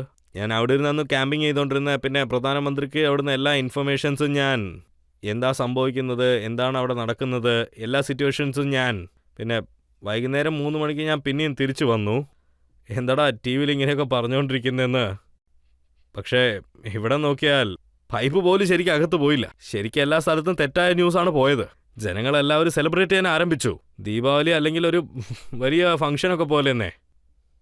വൈകുന്നേരം 7 മണിക്ക് ആ പൈപ്പ് അങ്ങനെ തന്നെ അകത്ത് പോയി. അപ്പോഴാണ് ഞങ്ങളെക്കൊണ്ടൊന്ന് വർക്കേഴ്സിൻ്റെ അടുത്ത് പോലും പോകാൻ കഴിഞ്ഞത്. വർക്കേഴ്സ് പിന്നെ അതിൻ്റെ അടുത്തോട്ട് വന്നു. വർക്കേഴ്സിനെ പുറത്തെടുക്കാനായിട്ട് 3 മണിക്കൂർ ആവേണ്ട ആ സമയം. പക്ഷെ അപ്പോൾ വെറും 1/2 മണിക്കൂറാണ് എടുത്തത്. ഞങ്ങൾ ട്രോളിക്ക് വേണ്ടി വെയിറ്റ് ചെയ്തുകൊണ്ടായിരുന്നത്. ഓരോ വർക്കേഴ്സിനെയും ട്രോളി വെച്ച് പുറത്തെടുക്കാനാണ് വിചാരിച്ചത്. ഈ ട്രോളി ഉപയോഗിച്ച് ഒരുത്തരെ പോലും പുറത്തു കൊണ്ടുവരേണ്ട ഒരു അവസ്ഥ വന്നില്ലായിരുന്നു അന്ന്. പൈപ്പ് ഉപയോഗിച്ച് തന്നെ എല്ലാവരും ക്രോൾ ചെയ്ത് പുറത്തു വരാനുള്ള ശ്രമത്തിലായിരുന്നു. അതിൻ്റെ ഒപ്പം ഇതിൽ നിങ്ങൾ നോക്കുവാണെങ്കിൽ ഇതിൽ ഞാൻ എന്താ പറഞ്ഞു വന്നതെന്ന് വെച്ചാൽ, നിങ്ങൾ ബാബ ഭോഗ്നാഥിനെ കുറിച്ച് സംസാരിച്ചില്ലായിരുന്നോ? പക്ഷേ ഭോഗ്നാഥ്ജിയുടെ വലിയൊരു ആശീർവാദം തന്നെ ഉണ്ടായിരുന്നു. അദ്ദേഹത്തിന് അനുഗ്രഹം കൊണ്ട് എല്ലാവരും തന്നെ പുറത്തു വന്നു. ആർദോൾ ഡെക്സ്, അദ്ദേഹത്തെ താങ്കൾ ബാബയുടെ ദർശനത്തിന് വേണ്ടി കൂട്ടിക്കൊണ്ടുപോയെന്ന് ഞാൻ കേട്ടു. ഞാൻ പറഞ്ഞത് ശരിയല്ലേ? അതെ സാർ, അത്രയും വലിയ കാര്യം ബാബ ഭോഗ്നാഥിനെ കൊണ്ട് ചെയ്യാൻ കഴിഞ്ഞുള്ളൂ. അതിനുശേഷം പ്രധാനമന്ത്രി മോദിജിയും ഇതിനൊരു കാരണമാണ്. അദ്ദേഹത്തിനൊരു വലിയ കോൺട്രിബ്യൂഷൻ ഉണ്ട്. കണ്ടിന്യൂസ് ആയിട്ട് കോൺടാക്റ്റിൽ തന്നെയായിരുന്നു വരുന്നത്. ഞങ്ങൾക്ക് എന്തൊക്കെ ടെക്നോളജീസ് ആവശ്യപ്പെട്ടോ അദ്ദേഹത്തിൻ്റെ അടുത്ത് ഞാനിവിടെ എന്ത് വേണമെന്ന് പറഞ്ഞ് ആവശ്യപ്പെടുന്നോ, എന്താണ് ആവശ്യമുള്ള, അതായത് ഈ റോഗർ മെഷീൻ വേണമെന്നും പക്ഷേ മറ്റേ ഈ നമ്മുടെ ഈ റെഡ് മൈനർ വേണം, ഇതെല്ലാം ഞങ്ങൾ ചോദിക്കുന്നതല്ല അദ്ദേഹം അയച്ചു തന്നിരുന്നു എനിക്ക്. ആ ഒരു കാരണം കൊണ്ട് മാത്രം ഇതൊക്കെ ചെയ്യാൻ കഴിഞ്ഞത്. അപ്പോ അവിടെ അത് സംഭവിച്ചുകൊണ്ടിരിക്കുന്ന സമയത്ത് ഇനി അവരുടെ ജീവൻ രക്ഷപ്പെടുത്താൻ പറ്റത്തില്ല, പുറത്തോട്ട് കൊണ്ടുവരാൻ പറ്റത്തില്ല എന്നുള്ള ഒരു തോന്നൽ താങ്കൾക്കുണ്ടായോ? അതെ, 48 മീറ്റർ അത് അകത്ത് പോയി അങ്ങനെ തന്നെ നിന്നില്ലേ. 48 മീറ്റർ അത് അങ്ങനെ തന്നെ പോയി നിന്ന്. പിന്നെ ഒരു പൈപ്പ് കട്ട് ചെയ്യേണ്ട അവസ്ഥയും വന്നു. ബെൻഡായി, ആ പൈപ്പ് മുഴുവനും ബെൻഡായിപ്പോയി. അപ്പോൾ ആ സമയത്ത് ദൈവം അല്ലാണ്ട് എനിക്ക് വേറെ ഒന്നും കണ്ടില്ല. അപ്പോൾ ഞാൻ നേരെ ദൈവമേ ഭോഗ്നാഥ്, നിങ്ങളാണ് എന്നെ രക്ഷിക്കേണ്ടതെന്നും പറഞ്ഞ് അതിൻ്റെ ഒപ്പം ഞങ്ങളന്ന് വല്ലാത്തൊരവസ്ഥയിലായിരുന്നു കുടുങ്ങിയത്. കാരണം ഞങ്ങൾ മുകളിൽ നിന്നും ഡ്രിൽ ചെയ്തുകൊണ്ടിരുന്നതാണ്. ആ ഡ്രില്ലിങ്ങും ഞങ്ങൾ സ്റ്റോപ്പ് ചെയ്തു. ഹോറിസോണ്ടൽ ഡ്രില്ലിംഗ് ആയിരുന്നു അന്ന് നടന്നുകൊണ്ടിരുന്നത്. ആ ഡ്രില്ലിങ് സ്റ്റോപ്പ് ചെയ്തു, വെർട്ടിക്കൽ ഡ്രില്ലിങ് സ്റ്റോപ്പ് ചെയ്തു. അവിടെ പൈപ്പിട്ട് ആ വഴിയിലാണ് ഞങ്ങൾ പൊയ്ക്കൊണ്ടിരുന്നത്. ഞങ്ങൾക്ക് ഓപ്ഷനായിട്ടുണ്ടായിരുന്ന എല്ലാ വഴികളും ഞങ്ങൾ ക്ലോസ് ചെയ്തു. പിന്നെ ഉണ്ടായിരുന്ന ഒറ്റ ഓപ്ഷൻ ഞങ്ങൾ അടുത്ത് പോകുന്നതിന് ഇപ്പുറം അത് ക്ലോസ് ആയി. അപ്പോഴാണ് ദൈവം ഒരു വഴി കാണിച്ചത്. ബാബ ഭോഗ്നാഥ് എനിക്കൊരു വഴി കാണിച്ച് തന്നത്. അദ്ദേഹത്തിനാണ് അത് ടെക്നോളജി മുഖേന സാധ്യമായോ അതോ ദൈവത്തിന്റെ അനുഗ്രഹം കൊണ്ടുണ്ടായോ? ടെക്നോളജി ഉണ്ടായിരുന്നു, പിന്നെ അവിടെ ഉണ്ടായിരുന്ന ആൾക്കാരുടെ ഒരു സഹായവുമാണ്. അതിൻ്റെ ഒപ്പം പ്രധാനമന്ത്രി മോദിജിയും ഇതിനൊരു വലിയ സപ്പോർട്ടും ആയിരുന്നു. ബാബ ഭോഗ്നാഥിന്റെ ഒരു വലിയ അനുഗ്രഹം ഉണ്ടായിരുന്നു. എല്ലാവരുടെ അനുഗ്രഹവും കിട്ടി, ദൈവത്തിന്റെ അനുഗ്രഹവും കിട്ടി. അതിനുശേഷം നാട്ടിലുള്ള ഇത്രയും പേരും പ്രാർത്ഥിച്ചുകൊണ്ടാണ് ഇരുന്നത്. എല്ലാവരും കിടന്ന് ദൈവത്തിനെ വിളിക്കുന്ന സമയത്ത് ദൈവം കേൾക്കാണ്ടിരിക്കില്ലല്ലോ. അപ്പോൾ പെട്ടെന്ന് ഇറങ്ങി വന്ന് സഹായിച്ചതായിരിക്കും ഞങ്ങളെന്ന്. വളരെ നല്ല രീതിയിൽ കഷ്ടപ്പെട്ടുകൊണ്ടിരുന്ന ഞങ്ങളെ അന്ന് നല്ല രീതിക്ക് വന്ന് ദൈവമായിരിക്കും സഹായിച്ചിരിക്കുന്നത്. ദൈവം ഒരു നല്ല വഴിയും കാണും. താങ്കൾ പറയുന്നു അത് ദൈവത്തിന്റെ സ്ഥലമാണ്, ദൈവത്തിന്റെ അനുഗ്രഹം തീർച്ചയായും ലഭിച്ചു. ബാബ കേദാർനാഥ് ഉണ്ട്, അവിടെ ബദ്രിനാഥ് ഉണ്ട്, ഗംഗയുണ്ട്, യമുനോത്രി ഉണ്ട്.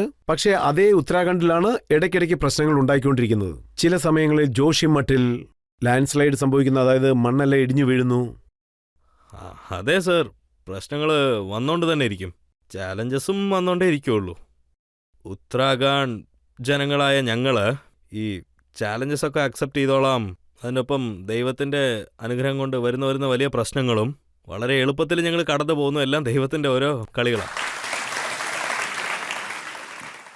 ഇപ്പോൾ താങ്കൾ വലിയൊരു കാര്യമാണ് പറയുന്നത്. ആ സമയത്ത് ദൈവത്തിന് അനുഗ്രഹം ഉണ്ടായതായി പറയുന്നു. അതുപോലെ പ്രശ്നങ്ങളെല്ലാം തീർന്നതായിട്ടും താങ്കൾ പറയുന്നു. ഇപ്പോൾ നമുക്കൊരു ബ്രേക്ക് എടുക്കാം. ബ്രേക്കിന് ശേഷം ആപ്കി അദാലത്തിൽ പുഷ്കർ സിംഗ് ധാമിയോടുള്ള ചോദ്യങ്ങൾ തുടരുന്നതായിരിക്കും.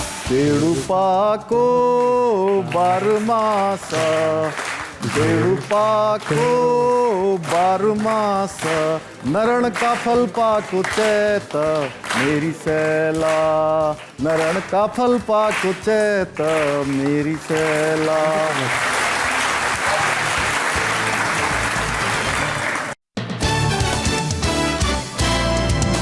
Welcome back. ആപ്കി അദാലത്തിൽ ഇന്ന് നമ്മൾ ചോദ്യങ്ങൾ ചോദിച്ചുകൊണ്ടിരിക്കുന്നത്, വിചാരണ നടത്തിക്കൊണ്ടിരിക്കുന്നത് ഉത്തരാഖണ്ഡ് ചീഫ് മിനിസ്റ്റർ പുഷ്കർ സിംഗ് ധാമിയോടാണ്. ആപ്കി അദാലത്തിലെ അടുത്ത കുറ്റാരോപണം.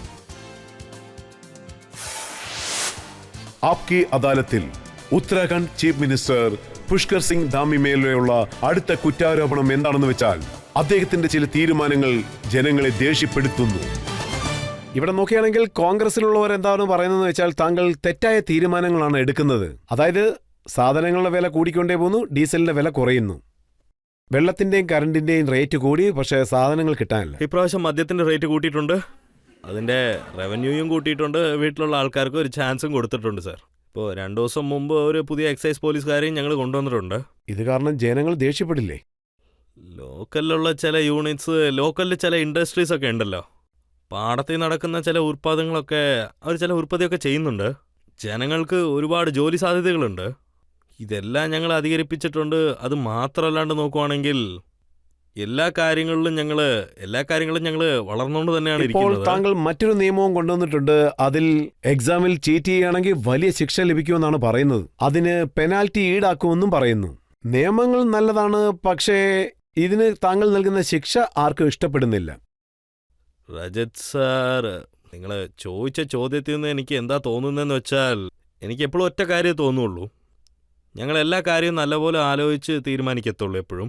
അതായത് ഞാൻ എടുത്ത ഈ തീരുമാനം ഇത് നമ്മുടെ ഉത്തരാഖണ്ഡിനെ നല്ല രീതിയിലൊന്ന് മാറ്റാൻ തന്നെയാണ്. ഈ ചീറ്റിംഗ് ചെയ്യുന്നതിനായിട്ടുള്ളൊരു കുറ്റമാണല്ലോ ഈ അലിഗേഷൻ. ഈ പണിയൊക്കെ ഒരുപാട് ദിവസങ്ങളായിട്ട് ഉത്തരാഖണ്ഡിൽ നടന്നുകൊണ്ടിരിക്കുകയാണ്. അതിൻ്റെ ഒപ്പം ഞങ്ങളുടെ സഹോദരികളൊക്കെ എല്ലാ എക്സാംസിലും പാർട്ടിസിപ്പേറ്റ് ചെയ്യുന്നുണ്ട്. ഗവൺമെൻറ് ജോബ് എക്സാംസിലൊക്കെ അവർ പങ്കെടുക്കുന്നുണ്ട്. ഉത്തരാഖണ്ഡിൽ കഷ്ടപ്പെടുന്ന അച്ഛനും അമ്മയും അവരവരുടെ മകനെയും മകളെയും പഠിപ്പിക്കാനായിട്ട് വലിയ ആൾക്കാരാക്കാനായിട്ടും ഒരുപാട് സാക്രിഫൈസ് ചെയ്യുന്നുണ്ട്. നമ്മൾ വല്ലാത്ത കഷ്ടങ്ങൾ കഴിഞ്ഞാണ് വരേണ്ട ആവശ്യമുള്ളത്. ചിലർ പാല് വിൽക്കുന്നുണ്ട്. ആ പാല് വിൽക്കുന്ന മൂലമാണ് ശരിക്കും കൊച്ചിൻ്റെ ഫീസ് പോലും കെട്ടുന്നത്. അവർ കിട്ടുന്ന ചെറിയ ചെറിയ പണികൾ ചെയ്ത് പച്ചക്കറികളൊക്കെ വിട്ടുകൊണ്ടിരിക്കുവാണ്. വല്ലാതെ കഷ്ടപ്പെടുന്നുണ്ട്. വല്ലാണ്ട് കഷ്ടപ്പെട്ട അവരുടെ പിള്ളേരൊക്കെ പഠിക്കാൻ അയക്കുന്നത്. പക്ഷേ എക്സാമിൻ്റെ റിസൾട്ട്സ് വരുന്ന സമയത്ത് അവരുടെ ഒന്നും പേര് ഒരിടത്തും വരുന്നതില്ല. അവർക്ക് എല്ലാവിധ കേപ്പബിലിറ്റീസ് കൊണ്ട് അവർ നല്ലപോലെ പഠിക്കുന്നവരാണ്. അവരുടെ കടമകൾ എന്താണോ എല്ലാവരും ചെയ്യുന്നുമുണ്ട്. അതുകൊണ്ട് എന്താ അവരുടെ പേര് വരാത്തതെന്ന് വെച്ചാൽ, എക്സാമിൽ അവരൊക്കെ പഠിച്ചിട്ട് പോകുന്നു, പക്ഷേ മറ്റുള്ളവരൊക്കെ ചീറ്റ് ചെയ്താണ് എഴുതുന്നത്. ചിലയിടത്ത് ക്വസ്റ്റ്യൻ പേപ്പർ പോലും ലീക്കാവുന്നു. പെൻഡ്രൈവ് വെച്ച് പോലും ചീറ്റിംഗ് ചെയ്യുന്നുണ്ട്. എക്സാം മുഴുവനും ആദ്യം തന്നെ അവർ സെറ്റ് ചെയ്തേക്കുവാണ്. സോ ഇതൊക്കെ വളരെ കഷ്ടമുള്ള ഒരു അവസ്ഥയാണ്. ഇവിടെ ഉത്തരാഖണ്ഡിലുള്ള ആൺപിള്ളേരുടെ മനസ്സൊക്കെ വല്ലാത്ത രീതിയിൽ കഷ്ടപ്പാടാണ്. ഓരോ പിള്ളേരുടെ മേത്തും വിശ്വാസമുള്ള പാരൻസിൻ്റെ ഒരു അവസ്ഥ സാർ ഓർത്തു നോക്കണം. ഇതൊക്കെ കള്ളവും കൊലപാതകവും എല്ലാം ഒരുപോലത്തെ ഒരു കാര്യമാണ് ഇതും. ഇത് ഒരുപാട് വർഷങ്ങളായിട്ട് നടക്കുന്നു. ഈ കാര്യം ഞാൻ അറിഞ്ഞതിന് ശേഷം ഞാനൊരു കാര്യം തീരുമാനിച്ചു. എന്ത് വേണമെങ്കിലും സംഭവിക്കട്ടെ, ഇതിൽ ഞാൻ എന്തോ ഒരു എതിർത്താലും കുഴപ്പമേ ഇല്ല എനിക്ക്. ഞാൻ ഈ പിള്ളേരുടെ ഫ്യൂച്ചർ ഒരിക്കലും നശിക്കാനായിട്ട് ഒരു സഹായമായിട്ട് കൂട്ടു നിൽക്കത്തേ ഇല്ല. ഇതിനുവേണ്ടി ബലമുള്ള ഒരു റൂള് ഞാൻ കൊണ്ടുവന്നേ തീരും. ഈ നാട്ടിലെ ഏറ്റവും വലിയ സ്ട്രോങ് ആയ റൂള് ഞാനാണ് കൊണ്ടുവന്നത്. ഇതിൽ ജീവപര്യന്തം കിട്ടുന്ന ഒരു റൂളും ഞാൻ തന്നെയാണ് കൊണ്ടുവന്നത്. ഈ നാട് മുഴുവനും. അതിനുശേഷം അവരുടെ റിസൾട്ട് വന്നിരുന്നു. റിസൾട്ട് വന്നതിന് ശേഷം ഇതിനു മുൻപ് പെണ്ണുങ്ങളായാലും ശരി ആണുങ്ങളായാലും ശരി അവരെന്തൊരു എക്സാം എഴുതിയിരുന്നാലും അതിലൊന്നും ഒരു സെലക്ഷനും കിട്ടാണ്ടാണ് ഇരുന്നത്. ഇന്നവർ 4 എക്സാമിലാണ് എളുപ്പത്തിൽ സെലക്ട് ആവുന്നത്. ആരൊക്കെയാണോ ആദ്യം തൊട്ടേ എക്സാം എഴുതിക്കൊണ്ടിരുന്നത് അതിന് ഏറ്റവരെ എഴുതിയിട്ട് അതിനൊരു പ്രോപ്പർ റിസൾട്ട് വരാണ്ടാണ് ഇരുന്നത്. പക്ഷെ മറ്റുള്ളവരുടെയൊക്കെ നമ്പർ വന്നു. 6 ലക്ഷത്തിനും മേലെയുള്ള സ്റ്റുഡൻസ്, 6 ലക്ഷത്തിനും മേലെയുള്ള യൂത്ത് പിള്ളേരാണ് എക്സാമിൽ പങ്കെടുത്തിരുന്നത്. എല്ലാവരുടെ മനസ്സും നല്ല രീതിക്ക് സ്ട്രോങ് ആയിട്ട്. താങ്കൾ ചീറ്റിംഗ് നിർത്തിയത് കൊണ്ട് എക്സാമിൽ പങ്കെടുക്കുന്നത് പലരും നിർത്തിയെന്നാണ് കേട്ടത്. ഉണ്ടാകാം, ഒരുപാട് പേരുണ്ടാവാം. പക്ഷേ ഇവിടെ പറയുന്നത് എന്താണെന്ന് വെച്ചാൽ ചീറ്റിംഗ് ചെയ്യുന്നതിൽ സ്റ്റുഡൻസ് മാത്രമല്ല ഉത്തരവാദി. അതിൽ ടീച്ചേഴ്സ് ഉണ്ട്, കോച്ചിങ് ഇൻസ്റ്റിറ്റ്യൂഷൻസ് ഉണ്ട്, അഡ്മിനിസ്ട്രേഷനിൽപ്പെട്ടവരുണ്ട്, എല്ലാവരും ഇൻവോൾവ് ആയിരിക്കുകയാണെന്ന്. ഒരു വലിയ സിസ്റ്റം ഉണ്ടായിരുന്നു. നിങ്ങൾക്കത് മനസ്സിലാവാൻ തോന്നുന്നു. ഞങ്ങൾ ഈ ആൻറ്റി ചീറ്റിംഗ് ലോ ഇംപ്ലിമെൻ്റ് ചെയ്യുമ്പോൾ ഞങ്ങൾക്ക് ഇതുപോലത്തെ ചീറ്റിംഗ് ചെയ്യുന്ന ഒരു വലിയ നെറ്റ്വർക്ക് തന്നെ ഇവിടെ ഉണ്ടായിരുന്നു. അവരൊക്കെ ഒരു വലിയ സിസ്റ്റമിലുള്ള ആൾക്കാരാണ്. അവരൊക്കെ എതിർത്ത് നിൽക്കേണ്ട ഒരു അവസ്ഥയായിരുന്നു. ഞാൻ എൻ്റെ അമ്മ അനിയത്തിമാരുടെയൊക്കെ ആശീർവാദം കൊണ്ട്, പിന്നെ ജനങ്ങളുടെ ആശീർവാദം കൊണ്ടും ഞങ്ങൾ ചീറ്റിംഗ് മുഴുവനും നിർത്തിയിട്ടുണ്ട്. അതിനുള്ള റിസൾട്ട് ഞങ്ങൾ കാണാൻ കഴിയുന്നുണ്ട്. അപ്പോൾ അടുത്തുള്ള സ്റ്റേറ്റിലുള്ള ആൾക്കാരും പറഞ്ഞോ ഇത് ഞങ്ങൾക്കൂടെ പറഞ്ഞതാ, ഞങ്ങൾ ഇംപ്ലിമെന്റ് ചെയ്യാമെന്ന്? അതെ, ഒരുപാട് ഡിസ്ട്രിക്ട്സിന് നമ്മൾ കൊടുത്തിട്ടുണ്ട്. അതിൻ്റെ ഒപ്പം ഞാനിപ്പോൾ എന്താ ആഗ്രഹിക്കുന്നതെന്ന് വെച്ചാൽ നാടിൻ്റെ പാർലമെന്റിലും മറ്റേ ആന്റി ചീറ്റിംഗ് ലോ ഞാൻ കൊണ്ടുവരണം എന്നാണ് വിചാരിക്കുന്നത്. ഇത് വളരെ നല്ലൊരു കാര്യമാണ്. നിങ്ങൾ തന്നെ ഒരു നിയമം ഉണ്ടാക്കുന്നു. അത് UCC ആണെങ്കിലും അല്ലെങ്കിൽ ചീറ്റിംഗ് നിയമം ആണെങ്കിലും എന്ത് തന്നെയാണെങ്കിലും അത് ഫോളോ ചെയ്യും. വളരെ സന്തോഷമുള്ള ഒരു കാര്യമാണ്. ദൈവത്തിന്റെ സ്ഥലമായ ഹിമാലയാസ് ഉണ്ട്. ഇവിടുന്ന് എന്ത് പണി ആരംഭിച്ചാലും ദൈവത്തിന്റെ അനുഗ്രഹം കൊണ്ട് എല്ലാ പണിയും എന്റെ എളുപ്പത്തിൽ നടക്കുന്നതെന്ന് എനിക്ക് തോന്നുന്നു. അദ്ദേഹത്തിന്റെ ഒരു ആശീർവാദം ഉണ്ടെങ്കിൽ മാത്രമേ ഇതൊക്കെ നടക്കുള്ളൂ. ഈ നിയമം കൊണ്ടുവരാൻ താങ്കൾക്ക് നിയമത്തിലുള്ള പരിജ്ഞാനം സഹായമായെന്ന് തോന്നുന്നു. കുറച്ച് ഓഡിയൻസിന് എന്തെങ്കിലും ചോദ്യം ചോദിക്കണേ ചോദിക്കാം. ഉത്തരാഖണ്ഡില് ഒരു ട്രെൻഡ് ഉണ്ടായിരുന്നു. അവിടെയുള്ള യങ്സ്റ്റേഴ്സ് IITയും NITയും ഒക്കെ വിട്ടിട്ട് ആർമിയിലേക്ക് ചേരുന്നു. പക്ഷെ കഴിഞ്ഞ കുറെ വർഷങ്ങളായിട്ട് ഈ ട്രെൻഡ് കുറഞ്ഞതുപോലെയുണ്ട്. ഇപ്പോൾ ഗവൺമെന്റിന്റെ അഗ്നിവീൽ സ്കീം ഉണ്ടല്ലോ, ഈ സ്കീം മുഖേന എന്തെങ്കിലും മാറ്റം കൊണ്ടുവരാൻ സാധിക്കുമെന്ന് സാറ് വിചാരിക്കുന്നുണ്ടോ? അങ്ങനെയൊന്നുമില്ല. ഉത്തരാഖണ്ഡിൽ ഞങ്ങൾ ഇപ്പോഴാണ് അഗ്നിവീർ സ്കീമൊക്കെ കൊണ്ടുവന്നിട്ടുള്ളത്. ഈ അഗ്നിവീറിന്റെ എക്സാംസ് എല്ലാം റിക്രൂട്ട്മെന്റിന് വേണ്ടി മാത്രമാണ്. ഗുരുദ്വാറില്, ബൺബസാല്, പിതാവറില് ഈ സ്ഥലങ്ങളിലൊക്കെ റിക്രൂട്ട്മെന്റ് എക്സാംസ് സംഭവിച്ചുകൊണ്ടാണ് ഇരുന്നത്. ഇതിനെ റിക്രൂട്ട്മെന്റ് മേളയെന്നൊക്കെ ഞങ്ങൾ പറയും. ഇതിൽ വലിയ നമ്പേഴ്സിലാണ് ജനങ്ങൾ വന്ന് അവിടെ പാർട്ടിസിപ്പേറ്റ് ചെയ്തുകൊണ്ടിരുന്നത്. ഒരുപാട് ആൾക്കാർ വന്നു. നിങ്ങൾ പറഞ്ഞത് ഒരു കാര്യത്തിൽ സത്യമാണ്. ഇപ്പം ഞങ്ങളുടെ സ്ഥലത്ത് ഒരുപാട് ഇൻസ്റ്റിറ്റ്യൂഷൻസ് വന്നിട്ടുണ്ട്, ഒരുപാട് കോളേജസ് തുറന്നിട്ടുണ്ട്. ആ ഫീൽഡിൽ തന്നെ അവർ പോകുന്നുണ്ട്. പക്ഷേ ആർമി എന്ന് പറയുന്നത്, അതായത് എന്താണെന്ന് വെച്ചാൽ മലപ്രദേശത്തിലുള്ള ആൾക്കാർക്ക് ജോലി മാത്രമല്ല, അവർക്ക് ദേശഭക്തിയും കുറച്ച് കൂടുതലാണ്. ദേശഭക്തിക്ക് വേണ്ടി ഇപ്പോഴും ഒരുപാട് ആൾക്കാർ പൊക്കൊണ്ട് തന്നെ ഇരിക്കുന്നത്. അഗ്നിവീർ സ്കീമിലും അതിന് വരുന്ന ആൾക്കാരുടെ എണ്ണവും കൂടിക്കൊണ്ടാണ് ഇരിക്കുന്നത്. അതുകൊണ്ട് അതൊക്കെ നോക്കുന്നത് തന്നെ ഞങ്ങൾക്ക് കുറച്ച് കഷ്ടമായി. അത്രയും ആൾക്കാരുണ്ട് ശരിക്കും അവിടെ. സോ അഗ്നിവീർ എന്ന് പറയുന്ന ആ കാര്യം, അഗ്നിവീർ സ്കീം വളരെ നല്ലതാണ്. അതിൽ ഒരുപാട് പേർക്ക് ഫലവും കിട്ടി. പൊളിറ്റിക്കലി ഇപ്പോഴും ധാരാളം പേർ, അതായത് കോൺഗ്രസിലുള്ളവർ പറയുന്നത് ഈ അഗ്നിവീർ അത് കാരണം യുവാക്കളുടെ ഭാവിയാണ് ഇല്ലാതാക്കുന്നത്. ഈ 4 വർഷത്തിന് ശേഷം അവരുടെ ഭാവി തന്നെ ഇല്ലാതാകുമെന്ന്. ഇതാ നോക്കൂ, 4 വർഷത്തിന് ശേഷം അവർക്ക് നല്ല ഭാവി ഉണ്ടാവും. അതിലും ചില പെർസെൻറ്റേജ് നോക്കുവാണെങ്കിൽ എങ്ങനെയുണ്ടെന്ന് വെച്ചാൽ, ആര് ആർമിയിൽ സർവീസ് ചെയ്തുകൊണ്ടിരിക്കുന്നോ, ഞങ്ങൾ ഉത്തരാഖണ്ഡിൽ ഒരു സിസ്റ്റം ക്രിയേറ്റ് ചെയ്തിട്ടുണ്ട്. അതെന്താന്ന് വെച്ചാൽ, ആരൊക്കെ അഗ്നിവീർ ടെസ്റ്റ്, ആരൊക്കെയാണ് അഗ്നിവീറിന്റെ ടെസ്റ്റ് കംപ്ലീറ്റ് ചെയ്തിട്ട് വരുന്നത്, അവർക്ക് ഞങ്ങൾ ഹെൽത്ത് ഡിപ്പാർട്ട്മെന്റിലും പോലീസ് ഡിപ്പാർട്ട്മെന്റിലും ഇമ്പോർട്ടൻ്റ് ആയ ഡിപ്പാർട്ട്മെന്റ്സിലൊക്കെ ഞങ്ങൾ അവർക്ക് ചാൻസ് കൊടുത്തുകൊണ്ടാണ് ഇരിക്കുന്നത്. എവിടെ വേണമെങ്കിലും അവർക്ക് പണിയെടുക്കാം. അതിനുവേണ്ടിയുള്ള സ്കിൽസ് പഠിക്കാനായിട്ടുള്ള സ്ഥലവും ആയിരിക്കും ഇത്. മറ്റൊരാൾ കൂടി ചോദ്യം ചോദിക്കാം. നിങ്ങൾ കഴിഞ്ഞ ഇന്റർവ്യൂവിൽ പറഞ്ഞിരുന്നു നിങ്ങൾ ഉത്തരാഖണ്ഡിനെ 2025 മുന്നേ ഡ്രഗ് ഫ്രീ സ്റ്റേറ്റ് ആക്കി മാറ്റുമെന്ന്. ഇപ്പോൾ 2024 ആയി കഴിഞ്ഞു. ആ ഒരു മിഷൻ നിങ്ങൾ എത്രമാത്രം സക്സസ്ഫുള്ളായി ചെയ്തു? ഇത് ഞാൻ ചോദിക്കാനുള്ള മറ്റൊരു കാരണം എന്താണെന്നാൽ, ഇന്നത്തെ യുവാക്കളെല്ലാം ഋഷികേശിലേക്ക് പോകുമ്പോൾ, അതായത് അവിടെ ടൂറിനൊക്കെ പോകുമ്പോൾ ഡ്രഗ്സിന്റെ പ്രശ്നങ്ങൾ അവിടെ ഒരുപാട് ഉണ്ടാവാറുണ്ട്. ഇത് ഒഴിവാക്കാൻ നിങ്ങൾ എന്തൊക്കെ ശ്രമങ്ങൾ നടത്തുന്നുണ്ട്? നിങ്ങൾ ചോദിച്ചതൊരു നല്ല ക്വസ്റ്റ്യൻ ആണ്. ശരിക്കും ഞങ്ങൾ 2025 ഞങ്ങളുടെ ഡിസ്ട്രിക്റ്റിൻ്റെ സിൽവർ ജൂബിലി ഇയറാണ്. ആ ഇയർ വരുന്നതിനിപ്പുറം ഞങ്ങളുടെ സ്ഥലം ഡ്രഗ്സ് ഫ്രീ സ്ഥലമായി മാറും. ഇതാണ് ഞങ്ങളുടെ ഒറ്റ ടാർഗറ്റ്. അതിനുവേണ്ടിയാണ് ഞങ്ങൾ നോൺ സ്റ്റോപ്പായിട്ട് വർക്ക് ചെയ്തുകൊണ്ടിരിക്കുന്നത്. ഓരോ മാസവും മീറ്റിംഗ് സംഭവിച്ചുകൊണ്ടാണ് ഇരിക്കുന്നത്. ഞങ്ങൾ ഹരിദ്വാനിലും ബോധ്വാനിലും 2 സെൻറ്റർ വെച്ചിട്ടുണ്ട്. ദെഹ്റാദൂണിലും ഒരു സെൻറ്ററുണ്ട്. ആ സെൻറ്ററൊക്കെ ഞങ്ങൾ നിങ്ങൾക്ക് വേണ്ടിയാണ് തുറന്നത്. അത് മാത്രമല്ലാണ്ട് ദെഹ്റാദൂണിൽ ഓരോ വർഷവും ഇന്ത്യൻ കോർട്ടിന്റെ സപ്പോർട്ട് മൂലവും NCB മീറ്റിംഗ് സംഭവിച്ചുകൊണ്ടാണ് ഇരിക്കുന്നത്. ആ മീറ്റിംഗിലും ഇതിനെക്കുറിച്ചൊക്കെ സംസാരിക്കും. ഇതിൽ ഞങ്ങൾ സ്ട്രിക്റ്റ് ആക്ഷനാണ് എടുക്കുന്നത്. അത് മാത്രമല്ലാണ്ട് ഡ്രഗ് മാഫിയാസ് അതൊക്കെ കണ്ടെത്തി ഞങ്ങൾ ഒരുപാട് ആക്ഷൻസ് എടുക്കുന്നുണ്ട്. അത് മാത്രമല്ലാണ്ട് ഞങ്ങളുടെ ബോർഡേഴ്സിൽ റെയിലിൽ നിന്ന് UPയുടെ ബോർഡേഴ്സ് ഉണ്ട്. ഇവിടെ സാരൻപൂരിലുണ്ട്, പിന്നെ ബിജ്നൂറിലുണ്ട്, പിന്നെ മുറാദാബാദിലുണ്ട്. നേപ്പാളിലിരുന്ന് പോലും വലിയ ലിസ്റ്റിൽ നടക്കുന്ന ഡ്രഗ്സ് ട്രെയിൻ ഇപ്പോഴും സംഭവിച്ചുകൊണ്ടാണ് ഇരിക്കുന്നത്.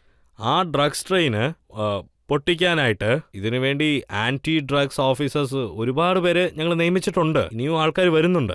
അവരെല്ലാവരെയും ഞങ്ങൾ ശ്രദ്ധിച്ചുകൊണ്ടാണ് ഇരിക്കുന്നത്. ഒരിക്കലും ഇത് നിൽക്കത്തില്ല. ഈ പണി ഞങ്ങൾ തുടങ്ങിയത് തീർത്തിട്ടേ അടങ്ങത്തുള്ളൂ. സ്ട്രിക്റ്റ് ആയിട്ടുള്ള ആക്ഷൻ മാത്രമേ താങ്കളുടെ പക്കലുള്ളൂ അതോ ജനങ്ങളെ എഡ്യൂക്കേറ്റ് ചെയ്യാനുള്ള പദ്ധതികളും ഉണ്ടോ? ഇല്ല, ഇതിനൊപ്പം ഞങ്ങൾ അവയർനെസ് പ്രോഗ്രാംസും നടത്തിക്കൊണ്ടായിരിക്കുന്നത്.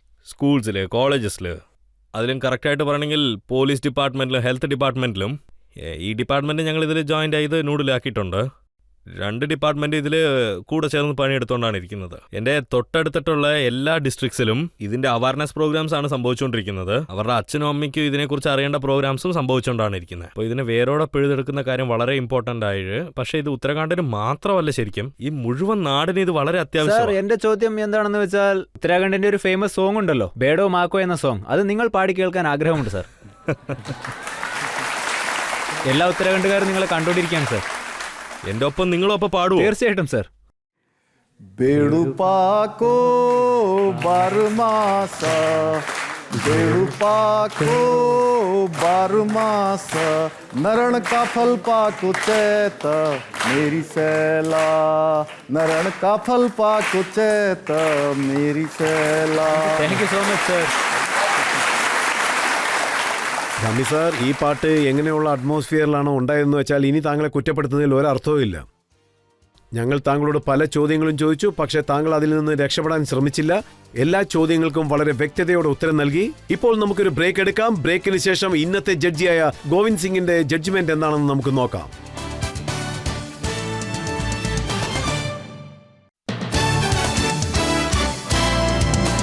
Welcome back. ആപ്കി അദാലത്തിൽ ഇന്ന് നമ്മൾ വിചാരണ നടത്തിക്കൊണ്ടിരിക്കുന്നത് ഉത്തരാഖണ്ഡ് ചീഫ് മിനിസ്റ്ററായ പുഷ്കർ സിംഗ് ധാമിയോടാണ്. പുഷ്കർ സിംഗ് ധാമി ചെറുപ്പത്തിലെ ചീഫ് മിനിസ്റ്ററായ വ്യക്തിയാണ്. അദ്ദേഹത്തിന്റെ മുന്നിൽ പല വിമർശനങ്ങളുണ്ട്, പല ചോദ്യങ്ങളുണ്ട്. അദ്ദേഹം നമ്മളോട് പറഞ്ഞ കാര്യങ്ങളിൽ ജഡ്ജിയുടെ തീരുമാനം എന്താണെന്ന് നമുക്ക് നോക്കാം. ഇന്നത്തെ കുറ്റാരോപിതൻ പുഷ്കർ സിംഗ് ധാമി വളരെ എൻതൂസിയാസ്റ്റിക് ആയിട്ടുള്ള, വളരെ ഡിറ്റർമൈൻഡ് ആയിട്ടുള്ള, വളരെ സ്പെഷ്യൽ ആയിട്ടുള്ള ഒരു രാഷ്ട്രീയക്കാരനാണ്. ഒരു ഭാഗത്തു നിന്ന് നോക്കുമ്പോൾ അദ്ദേഹത്തിൽ ഒരു സ്വയം സേവകന്റെ ഡിസിപ്ലിൻ അടങ്ങിയിട്ടുണ്ട്, അതോടൊപ്പം ഒരു ആർമിക്കാരന്റെ ബുദ്ധിശക്തിയുമുണ്ട്. മറ്റൊരു ഭാഗത്ത് ഒരു കമാൻഡോയ്ക്ക് സമാനമായ കാഴ്ചപ്പാടുകളുമുണ്ട്. ഇദ്ദേഹത്തിന്റെ വാക്കുകളിൽ നിന്ന് മനസ്സിലാവുന്നത് അദ്ദേഹം ഒരു ധൈര്യശാലിയായ രാഷ്ട്രീയക്കാരനാണെന്നാണ്. ഇതെല്ലാം ഒരു ഭാഗത്തുണ്ട്. മറ്റൊരു ഭാഗത്ത് നമ്മളുടെ 4ാമത്തെ പില്ലറായ അഡ്വക്കേറ്റ് ബഹുമാന്യനായ ശ്രീ രജത് സർ, അദ്ദേഹം ഒരുപാട് ചോദ്യങ്ങൾ ഉന്നയിച്ചു, വലിയ വലിയ ആരോപണങ്ങളും അദ്ദേഹത്തിന്റെ മേൽ ഉന്നയിച്ചു. ഒരുപാട് വലിയ കുറ്റാരോപണങ്ങൾ തന്നെ ഉന്നയിച്ചു എന്ന് പറയാം. മറുപടി പറയാൻ ബുദ്ധിമുട്ടുള്ളവയായിരുന്നു അവ. എങ്കിലും ധാമി സാർ വളരെ മനോഹരമായി തന്നെ അതിന് മറുപടികൾ നൽകി. അദ്ദേഹം സ്വയം ഡിഫെൻഡ് ചെയ്തു. തന്റെ സ്വയം അനുഭവങ്ങൾ കാരണം, അതായത് രാഷ്ട്രീയത്തിൽ നിന്നുള്ള ഇത്രയും വർഷത്തെ അനുഭവങ്ങൾ കാരണം, അതുമാത്രമല്ല അദ്ദേഹത്തിന്റെ മറ്റ് അറിവുകൾ കാരണവും അദ്ദേഹത്തിന്റെ മനസ്സിൽ നിന്ന് കാര്യങ്ങൾ തുറന്നു പറഞ്ഞു. ഉത്തരാഖണ്ഡ് വളരെ ശാന്തമായൊരു സ്ഥലമാണ്, ദൈവത്തിന്റെ ഭൂമിയാണത്. ഒപ്പം അതൊരു സെൻസിറ്റീവായ സ്ഥലം കൂടിയാണ്, കാരണം അവ ബോർഡറുള്ള സ്ഥലമാണ്. അതുകൊണ്ട് അദ്ദേഹത്തിന് ഒരുപാട് അവസരങ്ങൾ കിട്ടിയിട്ടുണ്ട്, അതും ഈ ചെറിയ പ്രായത്തിൽ തന്നെ. അദ്ദേഹത്തിന് കിട്ടിയ ഈ അവസരങ്ങൾ കാരണം അദ്ദേഹത്തിന്റെ ആ ഒരു സ്ഥാനം സമാധാനമായി സംരക്ഷിക്കാൻ സാധിക്കും. അദ്ദേഹം അദ്ദേഹത്തിന്റെ ജന്മഭൂമി എന്നും സമാധാനമായിട്ട് തന്നെ സംരക്ഷിച്ചു പോരുമെന്ന വിശ്വാസവും ഈ നീതിപീഠത്തിന് ഉണ്ട് എന്ന് പറയാം. അദ്ദേഹം ചെയ്യേണ്ടതെല്ലാം കൃത്യമായി ചെയ്യും. അതുകൊണ്ട് എല്ലാ ആരോപണങ്ങളിൽ നിന്നും നിങ്ങളെ ഞാൻ മുക്തനാക്കുന്നു. നന്ദിയുണ്ട് സാർ.